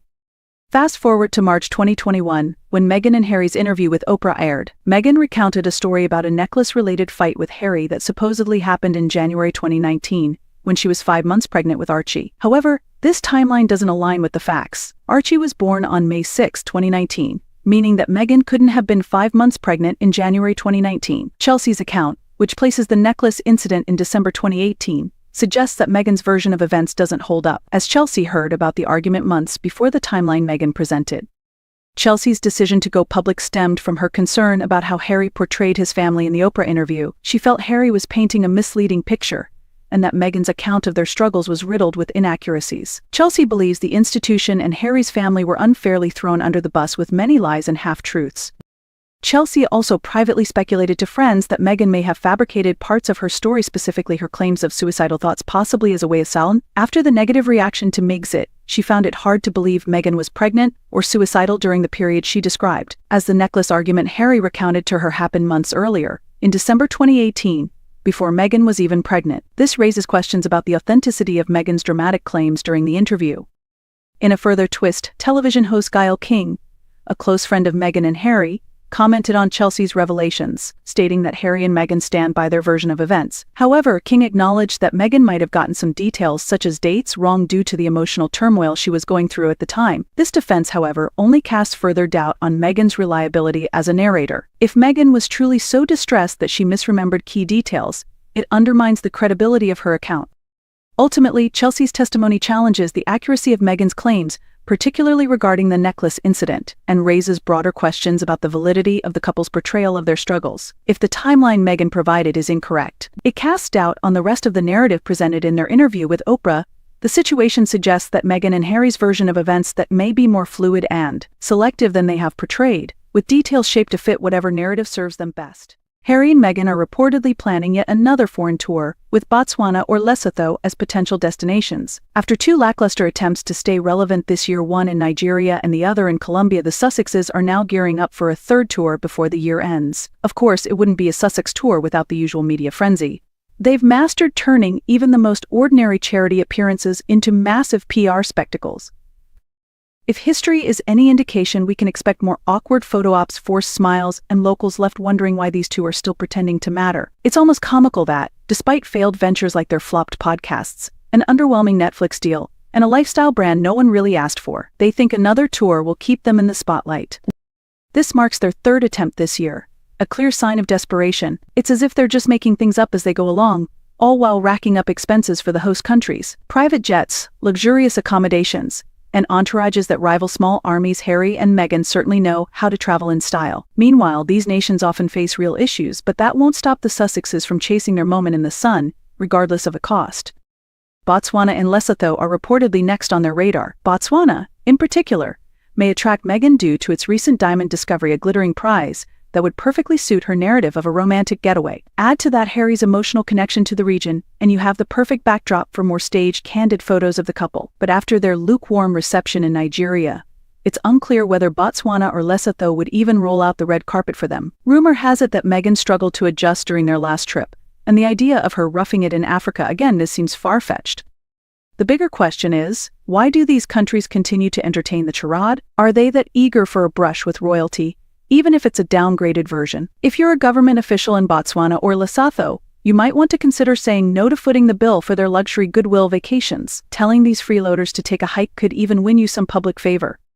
So here we are, another day, another tour, another chance for Harry and Meghan to pretend they still hold royal significance. Whether Botswana or Lesotho will be the next to endure their antics remains to be seen. But one thing is clear: the world is growing tired of their endless attempts to stay relevant. Maybe it's time for them to hang up the royal act and, for once, stay home. In a royal shakeup no one saw coming, King Charles III has made a decision that has sent shockwaves through both the palace and the public alike. He has named his sister, Princess Anne, as the new queen. This unexpected move has sparked intense discussions and raised countless questions about the future of the British monarchy. With this stunning announcement, it's time to sit back, grab your favorite cup of tea, and dive into this compelling royal drama that has everyone talking. Before we unravel the layers of this surprise, make sure to subscribe to our channel and click the notification bell so you don't miss any updates on this evolving saga. To fully appreciate the gravity of King Charles's decision, we must take a closer look at the dynamics within the British royal family, one steeped in centuries of tradition, history, and public scrutiny. The monarchy has long been a stage for sibling rivalries and personal challenges. While King Charles, as Queen Elizabeth II's eldest son and heir, has always taken center stage, Princess Anne has quietly played an essential, though often understated, role in the royal family. With her no-nonsense attitude and tireless dedication to royal duties, Princess Anne has carved out a unique place for herself in the royal hierarchy. Though frequently overshadowed by her more glamorous relatives, Anne has consistently been the hardest-working royal, known for her commitment to duty above all else. Now, it seems that Princess Anne is finally stepping into the spotlight like never before. Picture this Buckingham Palace, brimming with a palpable sense of anticipation. The crowd waits in hushed excitement as King Charles emerges onto the balcony. Cameras flash, and a murmur ripples through the throng of onlookers. The king's voice echoes over the masses. "Today, it is my privilege to announce my sister, Princess Anne," as our new queen gasps can be heard all around. And the news sweeps through the gathered crowds like a wave, their shock and intrigue evident in every whisper. What led to this extraordinary and unprecedented decision, and what does it mean for Camilla, who has been serving as queen consort up to this point? According to insiders, King Charles is taking a fresh look at the future of the royal hierarchy. While Camilla has performed her duties admirably as queen consort, it seems Charles feels that the monarchy is in need of a modernized image. Princess Anne, with her grounded demeanor and relentless dedication to duty, could represent the kind of contemporary royal figure the institution needs to thrive in today's world. As news of this seismic shift spreads around the globe, reactions have been swift, and social media is buzzing with opinions. Hashtags like Queen Anne and Royal Surprise have taken over the internet, with people sharing their thoughts on the new queen's sudden elevation. Admirers have praised Princess Anne for her no-nonsense attitude and hardworking nature, with one tweet declaring, "At last, a queen who gets things done without all the glitz and glamour." On the other hand, not everyone is pleased with this development. Some skeptics are questioning whether Anne has the charisma needed to captivate the public, wondering aloud if she can connect with the people in the same way Camilla has managed to do in recent years. The debate has quickly intensified: should a modern queen be more relatable, or should she embody the elegance and mystique traditionally associated with royalty? Princess Anne's rise to this moment has been a long and remarkable journey. Born on August 15, 1950, she has always been determined to forge her own path. From her early days as an Olympic equestrian to her extensive charitable work, Anne has earned a reputation as the hardest-working royal, carrying out hundreds of engagements every year. Her dedication to causes, especially those involving sports and children, has won her widespread admiration. Yet, Camilla's story cannot be overlooked. Since her marriage to King Charles in 2005, Camilla has become an essential part of the royal family. Though initially met with skepticism due to her role in the infamous royal love triangle, her warmth and commitment to royal duties have slowly won over the public. Camilla's transformation from the other woman to queen consort is a testament to her resilience and ability to adapt. However, as Princess Anne ascends to the role of queen, questions loom about what will happen to Camilla's status. Some royal watchers speculate that this shift signals a new era for the monarchy, one that seeks to be more in touch with the realities of today's world. Camilla and Princess Anne offer a striking contrast. While Camilla embodies elegance and tradition, Anne represents hard work and a more relatable, hands-on approach to royal life. This transition, many believe, reflects the monarchy's desire to adapt to changing times. For Princess Anne, becoming queen is more than a personal achievement. It marks a turning point for the monarchy itself. Her appointment could signal a reshaping of the royal family's image and role in the 21st century. Rather than relying on the age-old spectacle of royalty, this new chapter may be one that emphasizes practicality, duty, and dedication over glamour and grandeur. As reactions to the news continue to pour in, the world is left wondering, what will Princess Anne's reign look like? Will she be the breath of fresh air the monarchy needs to stay relevant in a rapidly changing world, or will her down-to-earth style clash with the public's expectations of what a queen should be? The future of the monarchy is now more uncertain than ever, and all eyes are on Princess Anne as she prepares to take on this monumental role. This decision raises many questions. How will she balance her personal life with the duties of a monarch? What impact will her reign have on the younger royals, like Prince William and Prince Harry, who have each taken very different paths in recent years? One thing is certain: the British royal family is entering a new and uncharted era. The ripple effects of this announcement will be felt for years to come, not only within the palace walls but across the world. Whether you're a staunch monarchist or a casual observer, there's no denying the significance of this moment in royal history. So what do you think? Is Princess Anne the right choice to lead the monarchy into the future, Or is this a risky move that could further complicate the royal family's already tumultuous dynamics? Let us know in the comments, and stay tuned as we continue to follow this unfolding story. Royal watchers, grab your popcorn, this is just the beginning. Last weekend in Montecito, Meghan Markle took center stage at the grand opening of the Bookstore Godmothers, only to have her moment abruptly interrupted by none other than Oprah Winfrey. It seems even Oprah isn't immune to Meghan's infamous flare-ups. According to journalist Elizabeth Holmes, who was on hand with a camera, the whole incident was a comedy of errors. Meghan, standing on a modest stage, was mid-speech, passionately discussing the safety she feels in bookstores offering the kind of profound insight only someone of her intellectual stature could. That's when Oprah made her entrance, slipping into the front row with the stealth of a ninja. Holmes shared the amusing moment on Instagram, recounting how she was fully absorbed in filming Meghan's every word, until Oprah's quiet arrival threw her off guard. Oprah, it seems, had been prepping for her part of the event in the green room, only to make her entrance with all the subtlety of a cat burglar. "I didn't even realize it was Oprah until she was right in front of me," Holmes recounted. "So surreal, it's almost as if Oprah was intentionally adding a little chaos to the scene." From that moment, the spectacle only grew more entertaining. Meghan, with her usual grace, turned what was meant to be a simple bookstore speech into a dramatic display of irritation as Oprah took her seat. Her calm exterior cracked like poorly applied foundation, visibly flustered by the distraction as Oprah waved to friends and settled in. The audacity. How dare Oprah interrupt Meghan's profound soliloquy on bookstore safety? One can only imagine Meghan's internal monologue. As Meghan's speech, already teetering on the edge of cringe, continued, it became clear she was trying to elevate the mundane act of buying a book to an earth-shattering event. Perhaps Oprah's late arrival was a well-timed intervention to save the audience from further discomfort. Theories about Oprah's intentions quickly began to swirl. Was her entrance a subtle power move, or merely a case of poor timing? Either way, the scene played out like a soap opera of high-society awkwardness.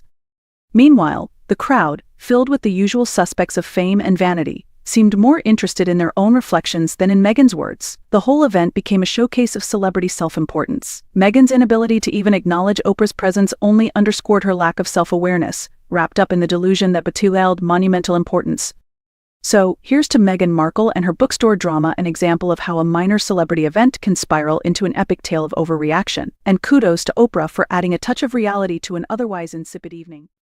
In the glamorous world of Hollywood, where stars shine but egos often collide, a new blind item has thrust Meghan Markle into the spotlight once again. This time it's for her alleged behavior on the set of Horrible Bosses. According to reports, Jennifer Aniston, known for her grace and professionalism, had a firm reaction to Markle's purported diva antics. Sources claim Aniston issued a stern warning, threatening to have Markle fired if she continued mistreating others on set. Jennifer Aniston, with a 3-decade-long career in Hollywood, is celebrated not only for her talent but also for her reputation as one of the kindest and most reliable stars in the industry. While show business can be high pressure, Aniston has managed to avoid the scandals that often plague her peers. Her long-standing friendships and even amicable relationships with former partners are a testament to her character, setting her apart in an industry where personal vendettas and petty disputes can overshadow professional achievements. In contrast, Meghan Markle's behavior on the Horrible Bosses set reportedly left much to be desired, particularly in her treatment of the crew, including an assistant. That Aniston, a major star with significant influence, felt the need to step in underscores Markle's struggle to adapt to Hollywood's demands, where respect and professionalism are non-negotiable. Markle's failure to land substantial roles in Hollywood, aside from brief appearances, is often attributed more to her problematic behavior than a lack of talent. Despite her high-profile marriage to Prince Harry, Markle's Hollywood career appears to have stalled, raising questions about her conduct in professional settings. The tension with Aniston, combined with her limited screen time in Horrible Bosses, suggests that Markle's career struggles might stem from more than just her acting abilities. Aniston's intervention highlights a stark divide in how seasoned professionals handle their careers compared to Markle. Those who've worked with Aniston describe her generosity and humility, noting small but significant acts of kindness, like personally picking up smoothies for the crew. This down-to-earth approach stands in sharp contrast to the diva behavior Markle is alleged to have displayed.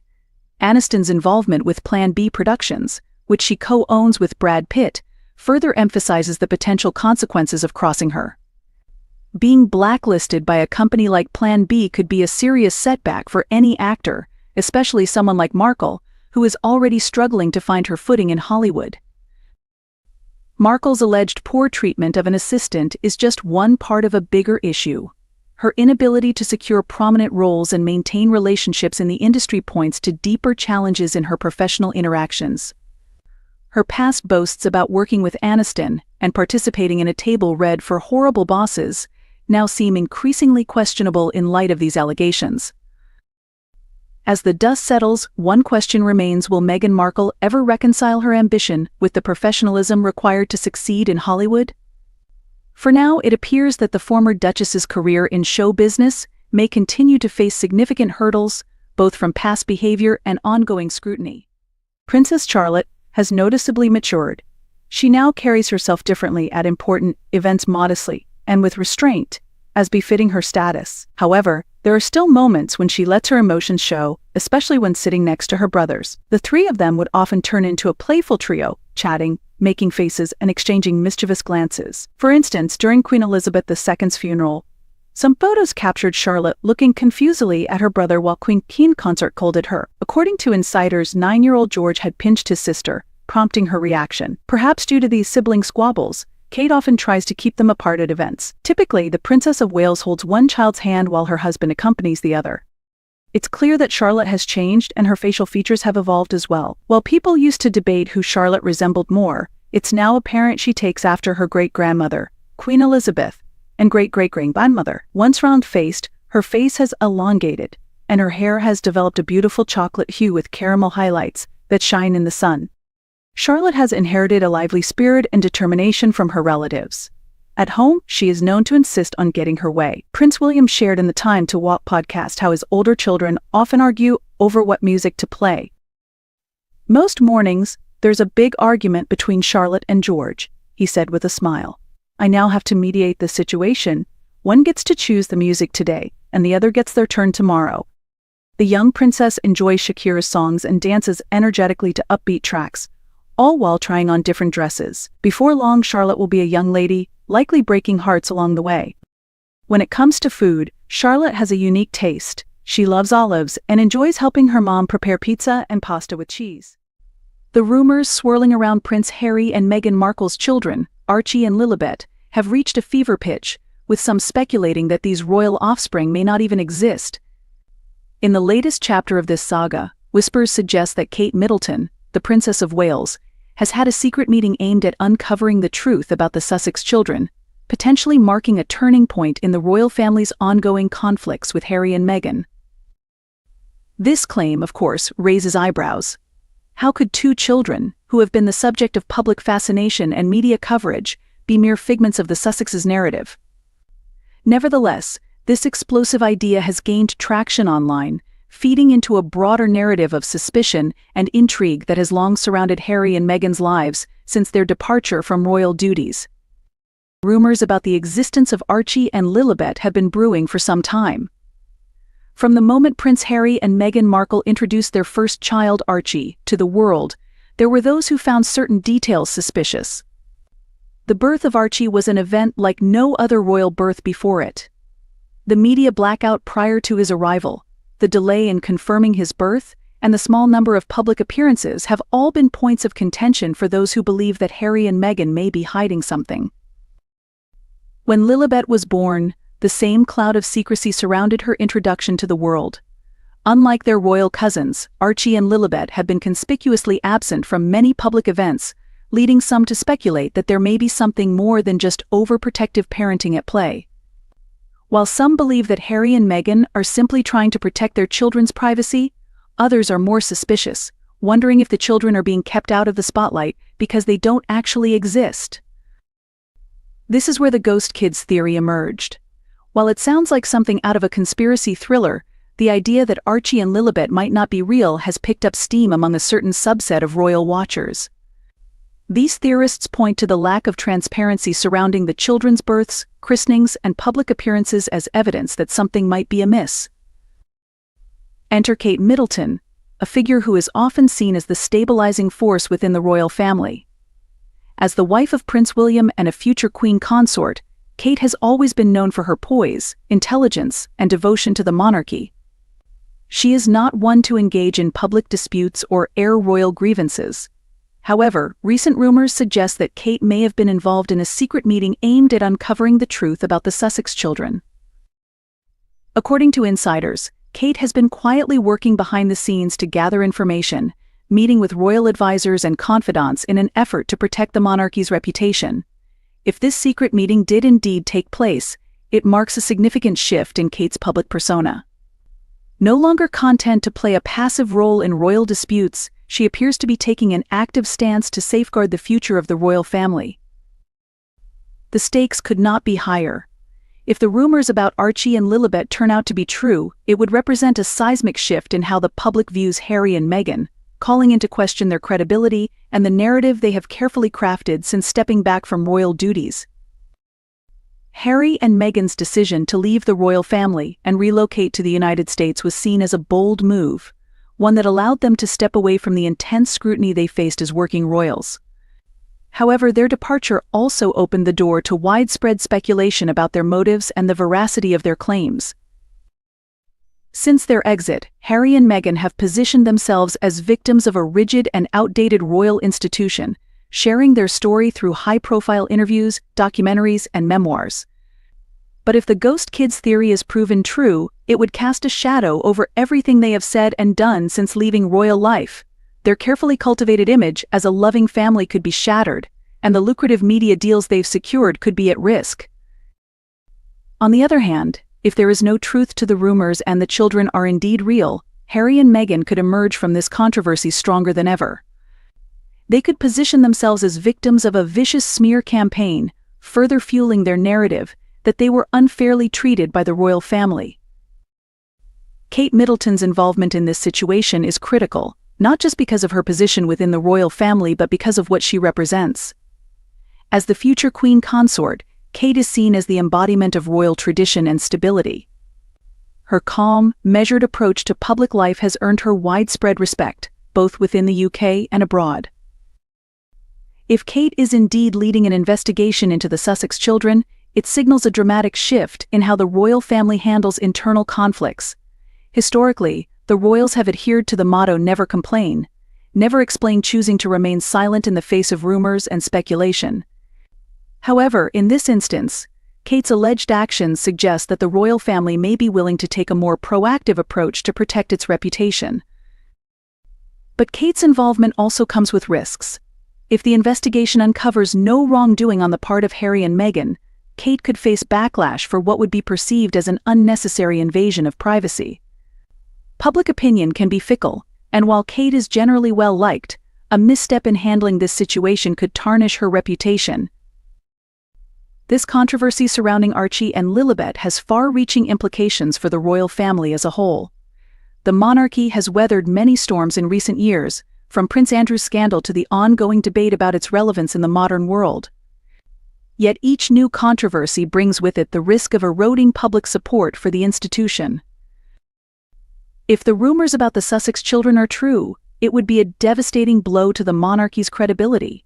Not only would it call into question Harry and Meghan's character, but it would also raise uncomfortable questions about the royal family's role in allowing such a situation to unfold. On the other hand, if the ghost kids theory is debunked, the royal family must tread carefully to avoid appearing as though they are bullying Harry and Meghan.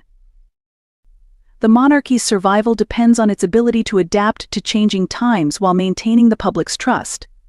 In an era where social media amplifies every misstep, the royal family must handle this controversy with precision.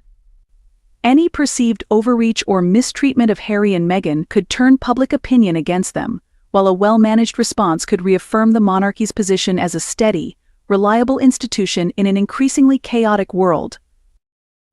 As with most royal controversies, public opinion is deeply divided. There are those who staunchly support Harry and Meghan, believing that they have the right to privacy and that their decisions regarding their children are their own to make. These supporters view the ghost kids theory as little more than a conspiracy designed to undermine the Sussexes. On the other side of the divide are those who are deeply skeptical of Harry and Meghan's motives. These critics point to the couple's willingness to use their royal status for personal gain, while simultaneously demanding privacy as evidence of hypocrisy. For them, the idea that Archie and Lilibet might not be real fits neatly into a broader narrative of deception. Regardless of where people stand on the issue, one thing is clear: the public is captivated by this latest royal drama. From tabloid headlines to online forums, the story of Archie and Lilibet has sparked widespread interest, with people eagerly awaiting new developments. As the rumors continue to swirl, both Harry and Meghan and the royal family face significant challenges ahead. For the Sussexes, their future hinges on how they navigate this controversy. If they are able to refute the ghost kids theory and restore their public image, they may continue to build on their brand of activism and philanthropy. However, if the rumors persist or are proven true, they could face an uphill battle in maintaining their credibility. For the royal family, this controversy presents a defining moment. Kate Middleton's role in this situation could shape her future as queen consort, either solidifying her reputation as a protector of the monarchy or tarnishing it if the investigation is seen as overly aggressive. The world watches as this royal saga unfolds, waiting to see if it is fact, fiction, or something in between. In yet another bewildering public appearance, Meghan Markle has once again left everyone scratching their heads with her perplexing fashion choices. This time, she made headlines by stepping out in a muscle shirt, affectionately known in the past as a wife-beater. It's a bold choice, one that's bound to raise eyebrows. But what's behind it, Meghan? Is there a deeper message here? Are we witnessing some symbolic shift, perhaps a new title, husband-beater? The jokes practically write themselves. But the fashion saga doesn't end there. Meghan paired the wife-beater with her infamous parachute pants, the ones that look like they could lift her off the ground with the slightest gust of wind. These oversized, billowing pants seem more suited for a circus act than a public event. The irony?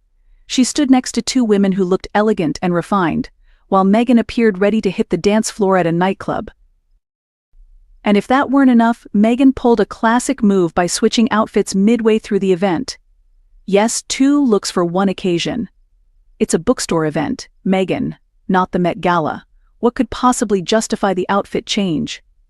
Maybe the first look wasn't quite ridiculous enough, so she decided to up the ante. This is peak Meghan behavior, ensuring all eyes are on her, regardless of how absurd the situation might be. Oh, and who could forget the Oprah hug? Of course, the cameras caught that moment. It's as if Meghan knows exactly what the public will say and plays into it. What will people think, she must wonder as she throws herself into Oprah's arms, smiling as if it's the reunion of a lifetime. But Oprah's face says it all. She doesn't look thrilled. You can practically hear her thinking, "Please don't get your bronzer on my white dress, it's so predictable," especially after people claimed Oprah didn't hug her last time. The whole scene is downright laughable. And if you squint hard enough, you might notice that this wife-beater and parachute pants combo seems oddly familiar. Where have we seen it before? Ah, yes, Princess Diana, because no Meghan Markle outfit is complete without a nod to Diana. At this point, it's clear that Meghan's wardrobe is heavily influenced by her ongoing obsession with the late princess. Yet the execution? It's just not quite hitting the mark. And let's not forget those shoulders. Yes, her shoulders. Move over, Michelle Obama. Meghan's got some serious shoulder game. One has to wonder what her gym routine looks like. Maybe she's bench pressing Harry? Either way, Meghan's shoulders look like they could take down a husband in no time. Perhaps that wife-beater is more of a metaphor for the power dynamic at home. So there you have it, Meghan Markle, fashion icon in a wife-beater, parachute pants, and a whole lot of confusion. 2 outfits, 1 event, and more questions than answers. Is she making a statement? Trying to shock us? Or maybe, just maybe, she's doing what she does best, keeping us all talking whether we want to or not. All right, ladies, buckle up, because we're about to take a deep dive into one of the most captivating royal love stories ever. Picture this: the ultimate heartthrob, Prince William, and his longtime girlfriend, Kate Middleton, were the picture-perfect couple. But in a shocking twist, Prince William, feeling the weight of commitment too soon, decided to end their relationship over a 30-minute phone call. Yes, you heard that right. Just like that, the fairy tale seemed to come to an end.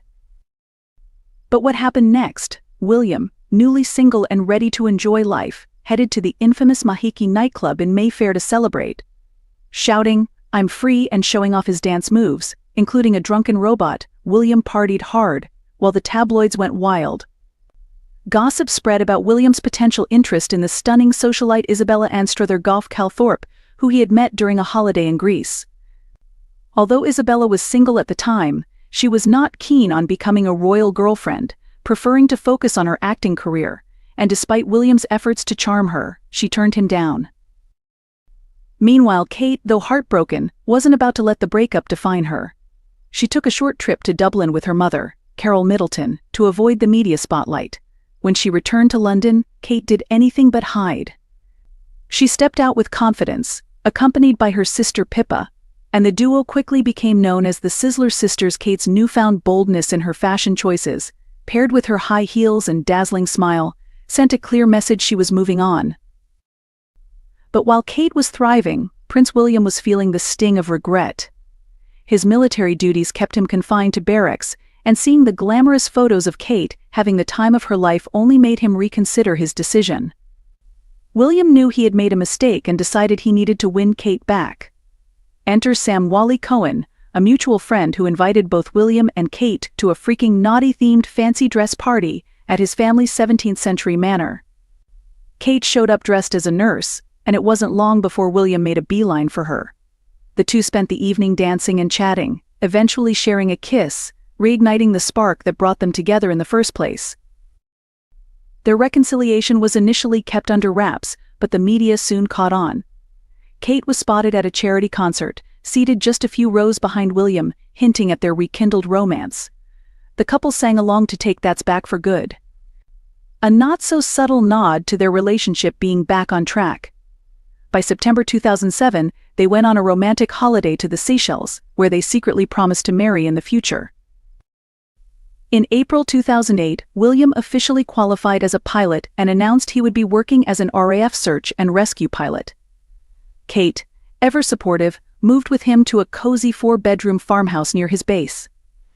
She balanced working remotely as a web designer and photographer for her family's business, while adjusting to a more normal, quiet life, cooking meals and doing the shopping. Despite this simpler lifestyle, Kate still felt the pressures of being the girlfriend of a future king, but her love for William kept her going through the toughest moments. Finally, in 2010, while on a romantic holiday in Kenya, William proposed to Kate beside the crystal-clear waters of Lake Alice. Kate's face beamed with joy as she said yes. The engagement was met with public celebration and excitement. When asked why he had waited so long to propose, William explained that he wanted to give Kate the chance to step away if the royal life became overwhelming. But Kate, having experienced both the highs and lows of their relationship, was ready for what lay ahead. Confident in their love, the couple tied the knot on April 29, 2011, in a grand ceremony at Westminster Abbey, watched by millions across the globe. The evening after their wedding, the newlyweds surprised their guests at Buckingham Palace's throne room with a fun and unexpected dance to You're the One That I Want from Greece, leaving everyone delighted and solidifying their status as the world's favorite royal couple. Just when we thought the public had enjoyed a brief break from Meghan Markle's endless quest for relevance, she's back in the spotlight this time at none other than Oprah's exclusive book club event. Naturally, the buzz wasn't about literature, but all about Meghan's attempt to remind the world she's still in the game, because who goes to a book event to talk about books?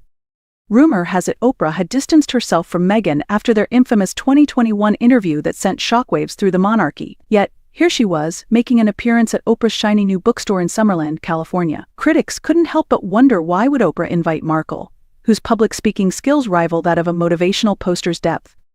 And just in case things weren't controversial enough, front and center on the bookstore shelves was none other than Prince Harry's tell-all memoir Spare, the very book that's caused more drama than an entire season of Real Housewives. Coincidence? Of course not. It was just another perfectly calculated PR move from the Sussex duo, using literature as another pawn in their public relations game.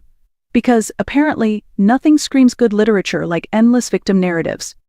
But the event wasn't just about Meghan's riveting or not speech. The real entertainment came when Meghan turned up the charm, sending flirtatious vibes toward none other than Victoria Jackson's husband. And as if flirting with someone else's spouse wasn't enough, she was once again in one of her infamous off-the-shoulder outfits.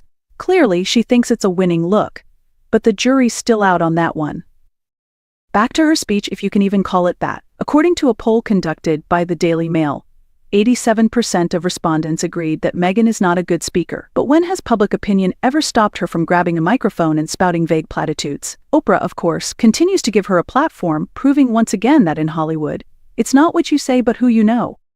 Meghan claims she's entering a chapter of joy in her life. Conveniently, this all took place on the eve of Queen Elizabeth's death anniversary. A moment of dignified reflection. Not for Meghan. Instead, she chose to take center stage at a small event, likely plotting how to stay in the headlines while the world remembers someone far more respected.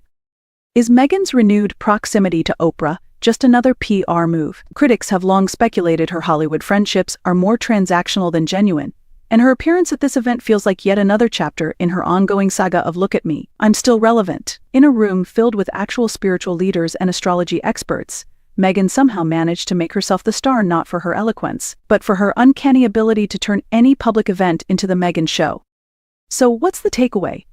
Meghan Markle's grand return to Oprah's orbit was less about books and more about her relentless pursuit of the spotlight. If this event proves anything, it's that no matter how many times public opinion knocks her down, she'll always find a way back, shoulders bared, flirting on full display, and speeches as forgettable as ever. The wife of Prince William is the top style icon of the British royal family. Over the years at the palace, the Duchess of Cambridge has mastered the strict dress codes and limitations.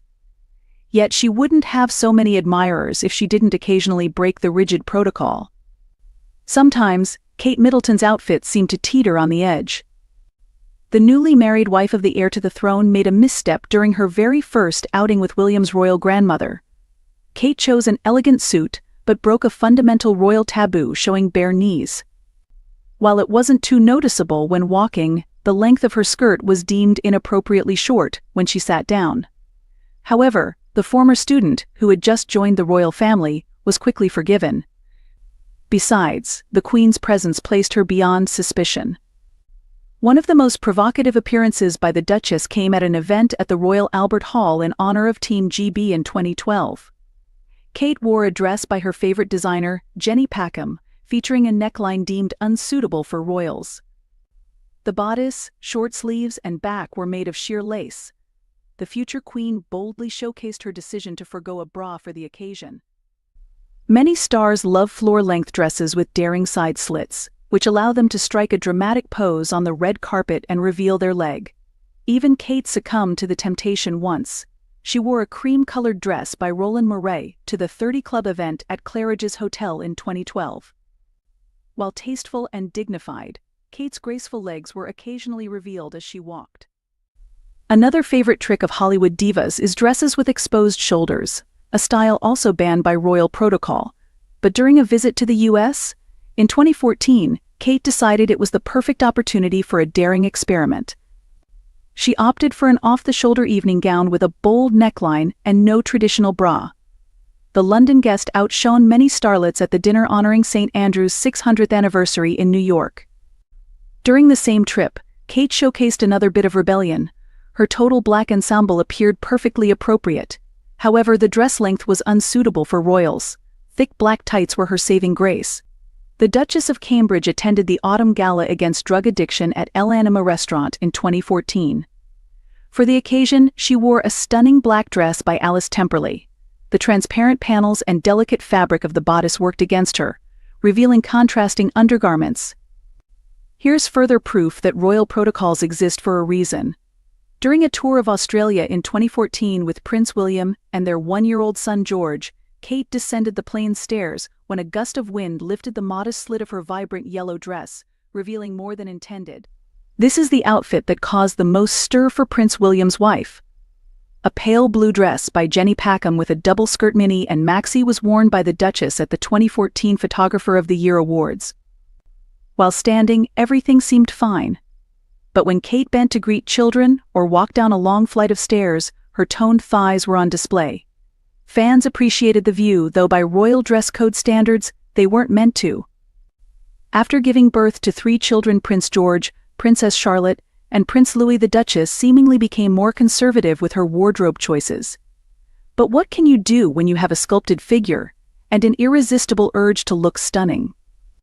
At the Royal Variety performance in 2019, Kate indulged in wearing a daring gown. The top was made of sheer lace, and the bottom was crafted from nude fabric, giving the illusion that Kate was wearing it on bare skin. The open back proved once again that Prince William's wife was happy to go without a bra. Her husband seems to approve.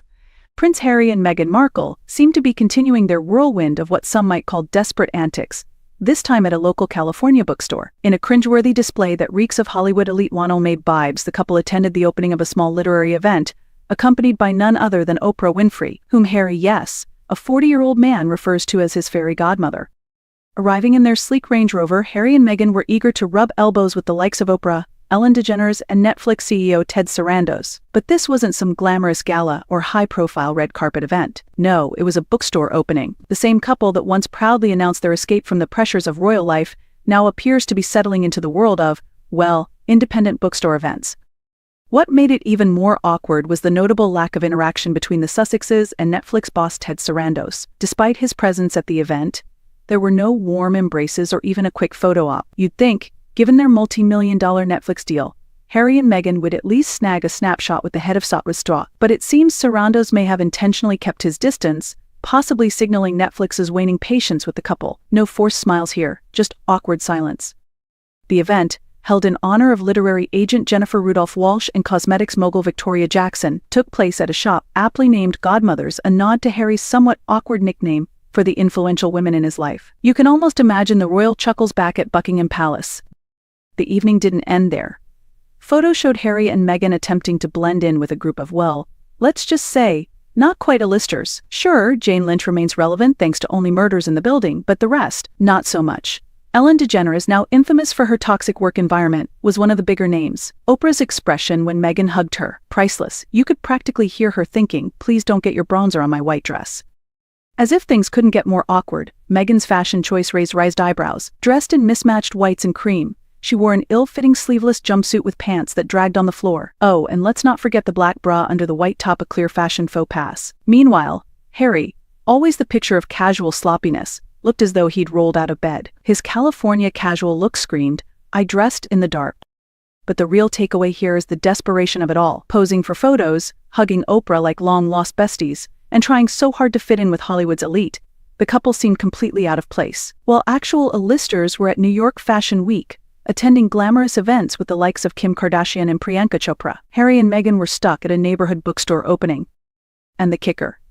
These photos weren't even from the day of the event. They were reportedly days old, strategically released now likely in an attempt to counter the lack of attention surrounding Harry's 40th birthday. No friends, no real Hollywood connections, just two former royals clinging to relevance in a world that seems to be moving on. Princess Anne transfers her royal title to Charlotte. Hi. Before we continue, please subscribe to the channel for more British royal family news. In a moment of royal foresight, Princess Anne has decided to pass her distinguished royal title to the promising Princess Charlotte. This historic decision follows Anne's own journey, where she waited until her mid-30s to be honored as the Princess Royal by the Queen, a title traditionally given to the eldest daughter of the reigning monarch. Now, at the age of 74, Princess Anne is urging her nephew Prince William to swiftly grant this cherished title to his beloved daughter Charlotte. Sources reveal that Anne fully supports the idea of the 9-year-old becoming the 8th Princess Royal, a title she plans to relinquish when she eventually steps down. After holding the title with great pride and dignity, Anne has been reflecting on her legacy and the future of this revered role. With her own children, Peter Phillips and Zara Tindall, showing little interest in serving the crown with the same dedication, Anne has shifted her focus to mentoring young Charlotte in royal duties. Known for her direct nature, Anne has already encouraged William to pass the title to Charlotte as soon as possible. An insider shares that Anne, now 71, is not one to be bound by tradition and is carefully considering all involved. Her bond with William has strengthened over time, and she has also developed a special connection with Charlotte. Insider whispers from the palace suggest that William and his wife Catherine, Duchess of Cambridge, have been fostering Charlotte's interest in horses.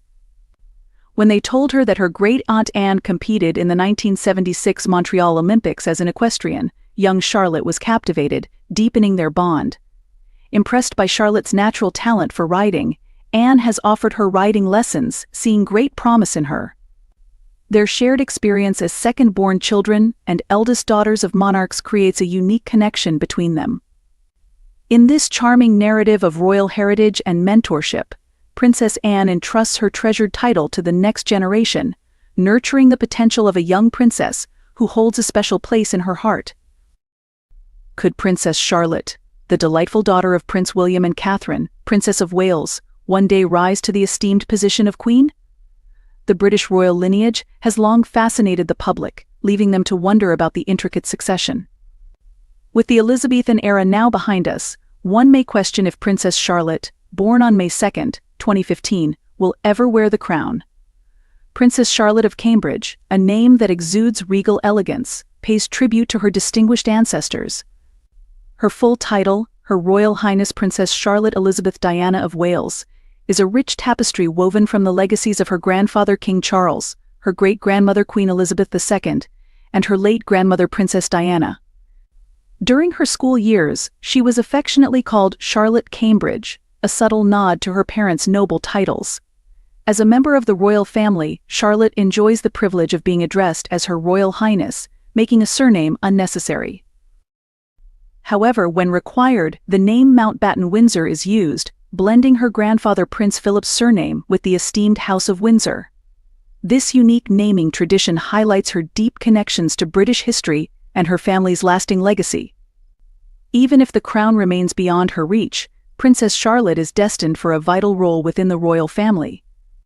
The prestigious title of Princess Royal may one day be hers, an honor traditionally reserved for the eldest daughter of the monarch, much like the title of Prince of Wales for senior male members of the royal line. Additionally, in just under a year, a long-standing royal protocol will significantly impact the lives of Prince George and Princess Charlotte. This rule, deeply rooted in royal tradition, ensures the protection of the line of succession and will require the two young royals to travel separately once George turns 12 on July 22, 2025. At that point, a little-known but important rule will take effect, mandating that he and Charlotte travel separately to preserve the royal succession in case of an accident. This royal protocol dictates that once a royal turns 12, they can no longer travel with other direct heirs to the throne.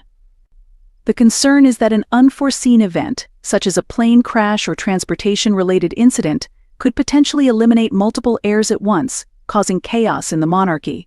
The rule aims to prevent such a disaster and protect the continuity of the royal family. The revelation of this rule emerged ahead of Prince George's 11th birthday, when Graham Laurie, a former pilot for King Charles, discussed it in an interview with OK magazine. Laurie explained the protocol based on his own experience flying the royal family. For the rest of his life, George will have to adhere to this rule, meaning he must use separate transportation from his immediate family to ensure the line of succession is secure. This protocol is more than just a formality. Air travel has historically posed real risks to royal family members. Tragically, Prince Philip's sister, Princess Cecily, died in a plane crash in 1937. Another tragedy occurred in 1942, when Prince George, Duke of Kent, died in a crash, and more recently, in 1972, Queen Elizabeth II's cousin Prince William of Gloucester died in a flying accident. These incidents serve as stark reminders of the dangers associated with air travel, even for royals. As Prince George approaches this milestone, this protocol will become a significant part of his life, marking a major change in how he travels in the future. While it may seem like an outdated and strict rule to outsiders, within the royal family, such protocols are critical to maintaining the continuity and security of the monarchy. This rule ensures that, in the event of a tragedy, other heirs will be available to carry on the duties of the crown. This layer of protection underscores the monarchy's commitment to preserving the line of succession, ensuring the royal family can withstand unexpected challenges. Interestingly, the rule can be waived in special circumstances, but only with the reigning monarch's explicit permission. Historically, exceptions have been made when deemed necessary, such as when Prince William and Prince George traveled together, with Queen Elizabeth II's consent since George was still under the age of 12. However, after his 12th birthday, such exemptions will likely become rarer. As George's 12th birthday approaches, the royal family will undoubtedly reflect on the implications of this rule, with his future role in the monarchy becoming more significant. His upcoming milestone will mark the beginning of a new chapter, one that brings increased responsibility and adherence to royal protocols like this ancient travel rule. While it may seem daunting, it is simply part of the reality of being born into one of the world's most famous and historic families. This transition marks another step toward his eventual role as a key figure in the monarchy, a duty that will shape his life in the years to come. For now, the royal family will ensure every measure is taken to safeguard the future of the monarchy, following traditions that have been upheld for centuries. George's upcoming milestone will be pivotal in ensuring continuity.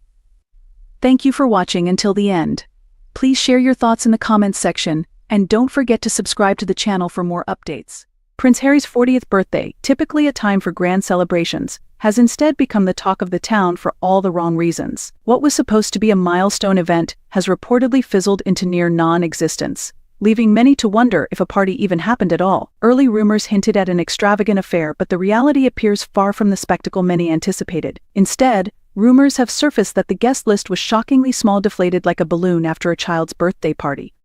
This turn of events isn't all that surprising, given Harry and Meghan Markle's shrinking circle of friends, due to their increasingly controversial public behavior. Speculation grew as the party was rumored to be scheduled on a Sunday, an odd choice for someone accustomed to a lifestyle resembling a perpetual holiday. The lack of enthusiasm around this event has only fueled the whispers, with many wondering if any of Harry's former high-profile friends, like James Corden or Nacho Figueres, were in attendance. With no paparazzi shots, no images of elaborate spreads, and no sign of Harry boarding a plane for a lavish getaway, it became clear that expectations for a grand event had been dashed. To make matters more curious, Harry and Meghan reportedly attended Tyler Perry's birthday bash instead. Imagine that, a high-profile celebration taking precedence over Harry's own milestone event. This could be a reflection of shifting priorities, as Meghan, often criticized for self-centered behavior, may have seen Harry's birthday as an inconvenient distraction from her own media spotlight. Opting for Perry's party may have felt like a more strategic choice. As Harry's circle of friends continues to dwindle, it's likely that this lackluster birthday was the result of their increasingly toxic reputation. Without a large guest list or substantial celebration, Harry's 40th may have been nothing more than a modest gathering, perhaps with a solitary cupcake, a single candle, and a happy birthday serenade from his children. Whether the party was a quiet affair or non-existent altogether, it seems to reflect the state of Harry's public and personal life, far from the grand royal affairs of his past. Johnny Depp was honored with a Lifetime Achievement Award, but during his time at the event, Meghan Markle allegedly made an unexpected request that Depp declined. Let's dive into the details. Last week, Johnny Depp was in Rome for the film festival, where he was recognized for his contributions to the movie industry. This comes after his very public legal battle with ex-wife Amber Heard over domestic abuse claims. While Depp lost the UK case, his career seems to be recovering in Hollywood after winning the defamation case against Heard in the US. At the Rome Film Festival, Depp walked the red carpet to accept his award, appearing happy and grateful. Photos showed him smiling, waving to fans and posing for pictures. He delivered a heartfelt speech, thanking those who stood by him during his turbulent years. It was a moment for Depp to leave behind some of the negativity he's faced. However, it seems Meghan Markle wanted to take advantage of Depp's high-profile appearance. Reports claim Meghan made a last-minute request to the festival organizers, asking to be allowed onto the red carpet to pose for photos with Johnny.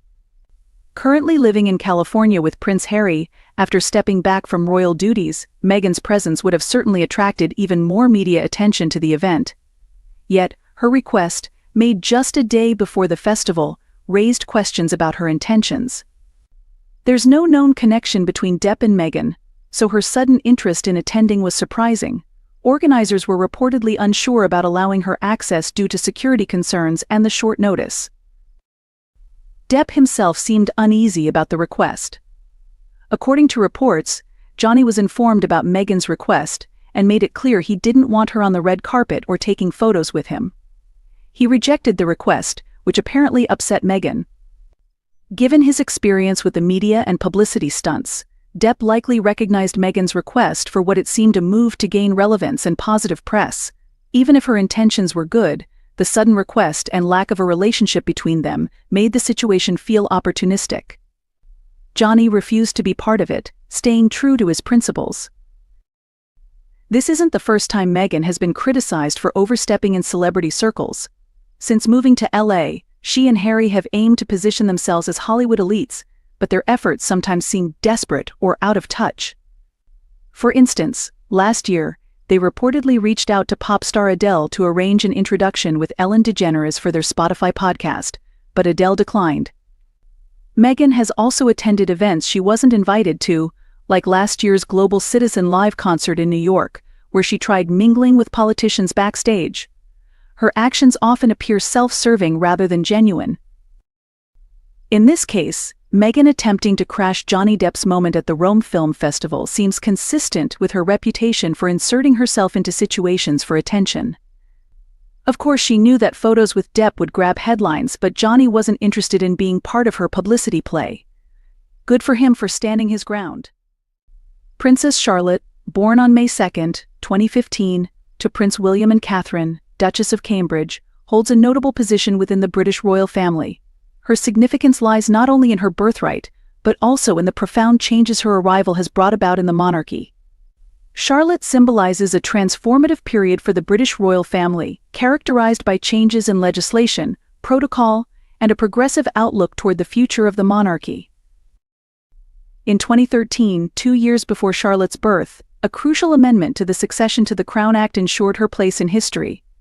This amendment abolished the long-standing practice of male primogeniture, which traditionally favored male heirs over their sisters, regardless of birth order. The change was a landmark moment, guaranteeing that Charlotte's position in the line of succession remained intact, even after the birth of her younger brother, Prince Louis. This legislative shift was not only about fairness, but also a reflection of the monarchy's need to adapt to modern values. Charlotte became the first female royal in British history, not to be displaced by a younger brother in the succession, securing her position as fourth in line to the throne, following her grandfather, father, and elder brother, Prince George. Further solidifying her status, Queen Elizabeth II made significant adjustments to royal title protocols dating back to 1917, set by King George V. Under the old system, only the eldest son of the eldest son of the eldest son of the eldest son of the Prince of Wales would bear the title of prince. However, in recognition of changing times, the Queen declared that all of Prince William's children would carry the titles of prince or princess. This decision ensured Princess Charlotte would hold her title from birth, underscoring her importance within the royal family structure. As of 2024, Princess Charlotte is officially known as Her Royal Highness Princess Charlotte of Wales, a title that mirrors her father's status as Prince of Wales. This title is not merely symbolic but highlights her prominent position in the royal hierarchy and foreshadows her future role within the monarchy. As her father is next in line to the throne, Charlotte's title may evolve over time as the dynamics of the royal family shift. Speculation surrounds the future titles she might receive, with one of the most discussed being the Duchess of Edinburgh, a prestigious title historically associated with senior royals. Another possibility is the title of Princess Royal, traditionally granted to the monarch's eldest daughter, though the timing and decisions of the reigning monarch will ultimately determine her future honors. Princess Charlotte's importance extends beyond her titles and place in the line of succession. She embodies the modern monarchy, one that is gradually adapting to the contemporary world, while preserving its deep-rooted traditions. Though still in her early years, Charlotte represents a royal family in transition, striving to stay relevant in an ever-evolving society. The careful management of her public image, titles, and future responsibilities reflects the monarchy's ongoing efforts to balance tradition with the need for modernization. As she grows, Princess Charlotte will continue to attract attention not only as a royal figure, but as a symbol of the monarchy's future direction. Her story is more than that of a young girl born into royalty. It's the narrative of a modern institution adjusting to the times, ensuring its endurance and significance in the 21st century.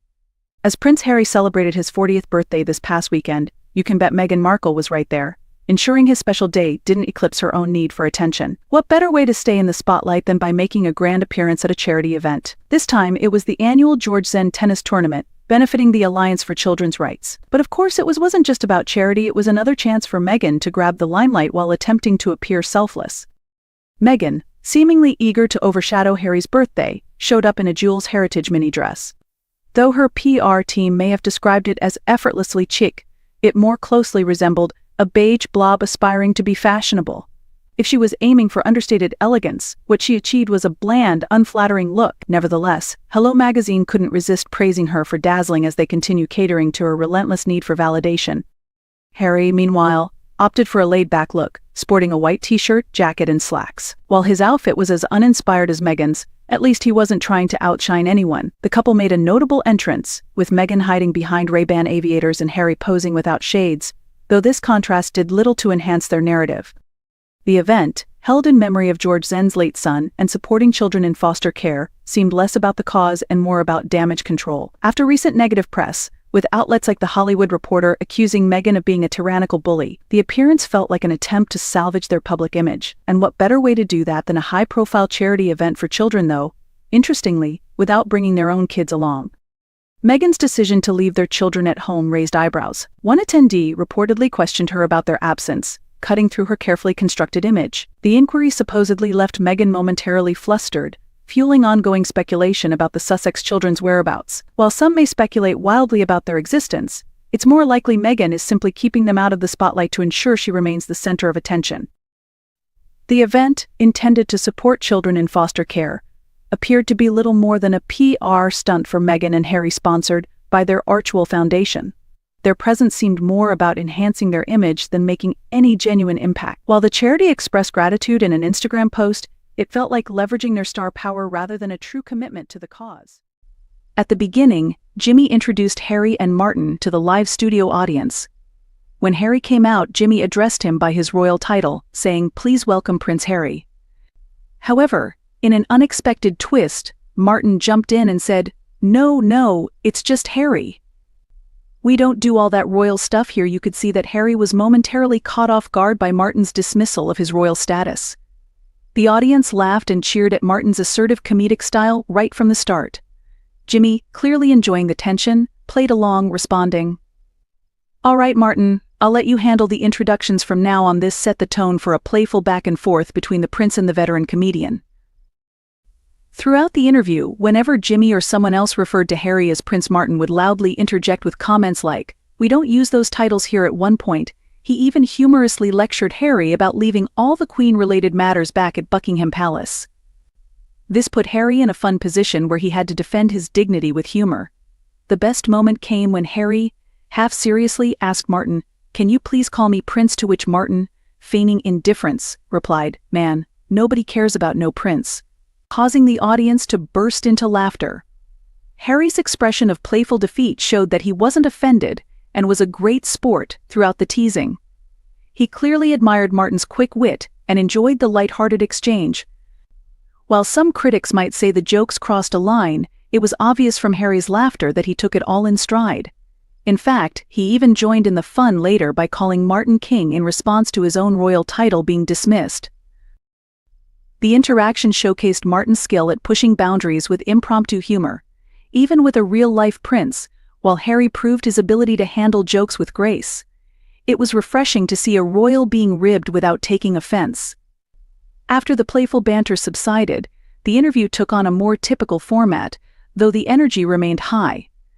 Jimmy continued to reference the earlier jokes, keeping the fun dynamic alive, such as when he described Martin as their hostage negotiator. Overall, the humor brought a lively energy to the show and reminded viewers that even public figures, including royalty, can enjoy laughing at themselves. Many online commenters had mixed reactions. Some felt the jokes undermined the dignity of the monarchy, but I share Harry's view that light-hearted ribbing, when done with mutual respect, does no harm and can actually bring people together through shared laughter. It's understandable that more traditional or sensitive viewers might have concerns, and of course, mocking the monarchy can be seen as crossing a line. However, in this case, the friendly dynamic between peers from different worlds felt harmless. Their banter showed the potential for humor to facilitate positive cultural exchanges. Moments like Martin's playful royal jabs keep comedy evolving, and Harry's ability to handle the unscripted teasing with grace, while still asserting himself playfully, demonstrated his relatability. Their lively interaction on Jimmy Kimmel Live was a reminder that well-crafted humor can bring people together rather than divide them. That's my take on this late-night comedic moment. I'd love to hear your thoughts. Did the jokes go too far? or did Harry show impressive sportsmanship? Share your opinions in the comments below, and don't forget to like and subscribe if you enjoyed this video breakdown. Thanks for watching. In intriguing photos, title figures are captured alongside celebrities, athletes, renowned heirs, and childhood friends with whom they once shared tender feelings. Miss Gwyneth, a representative of the world-famous brewing dynasty, had numerous romances after her affair with the Prince of Wales in 1979. So the charming lady dated Mick Jagger, Jack Nicholson, Paul McCartney, and David Bowie,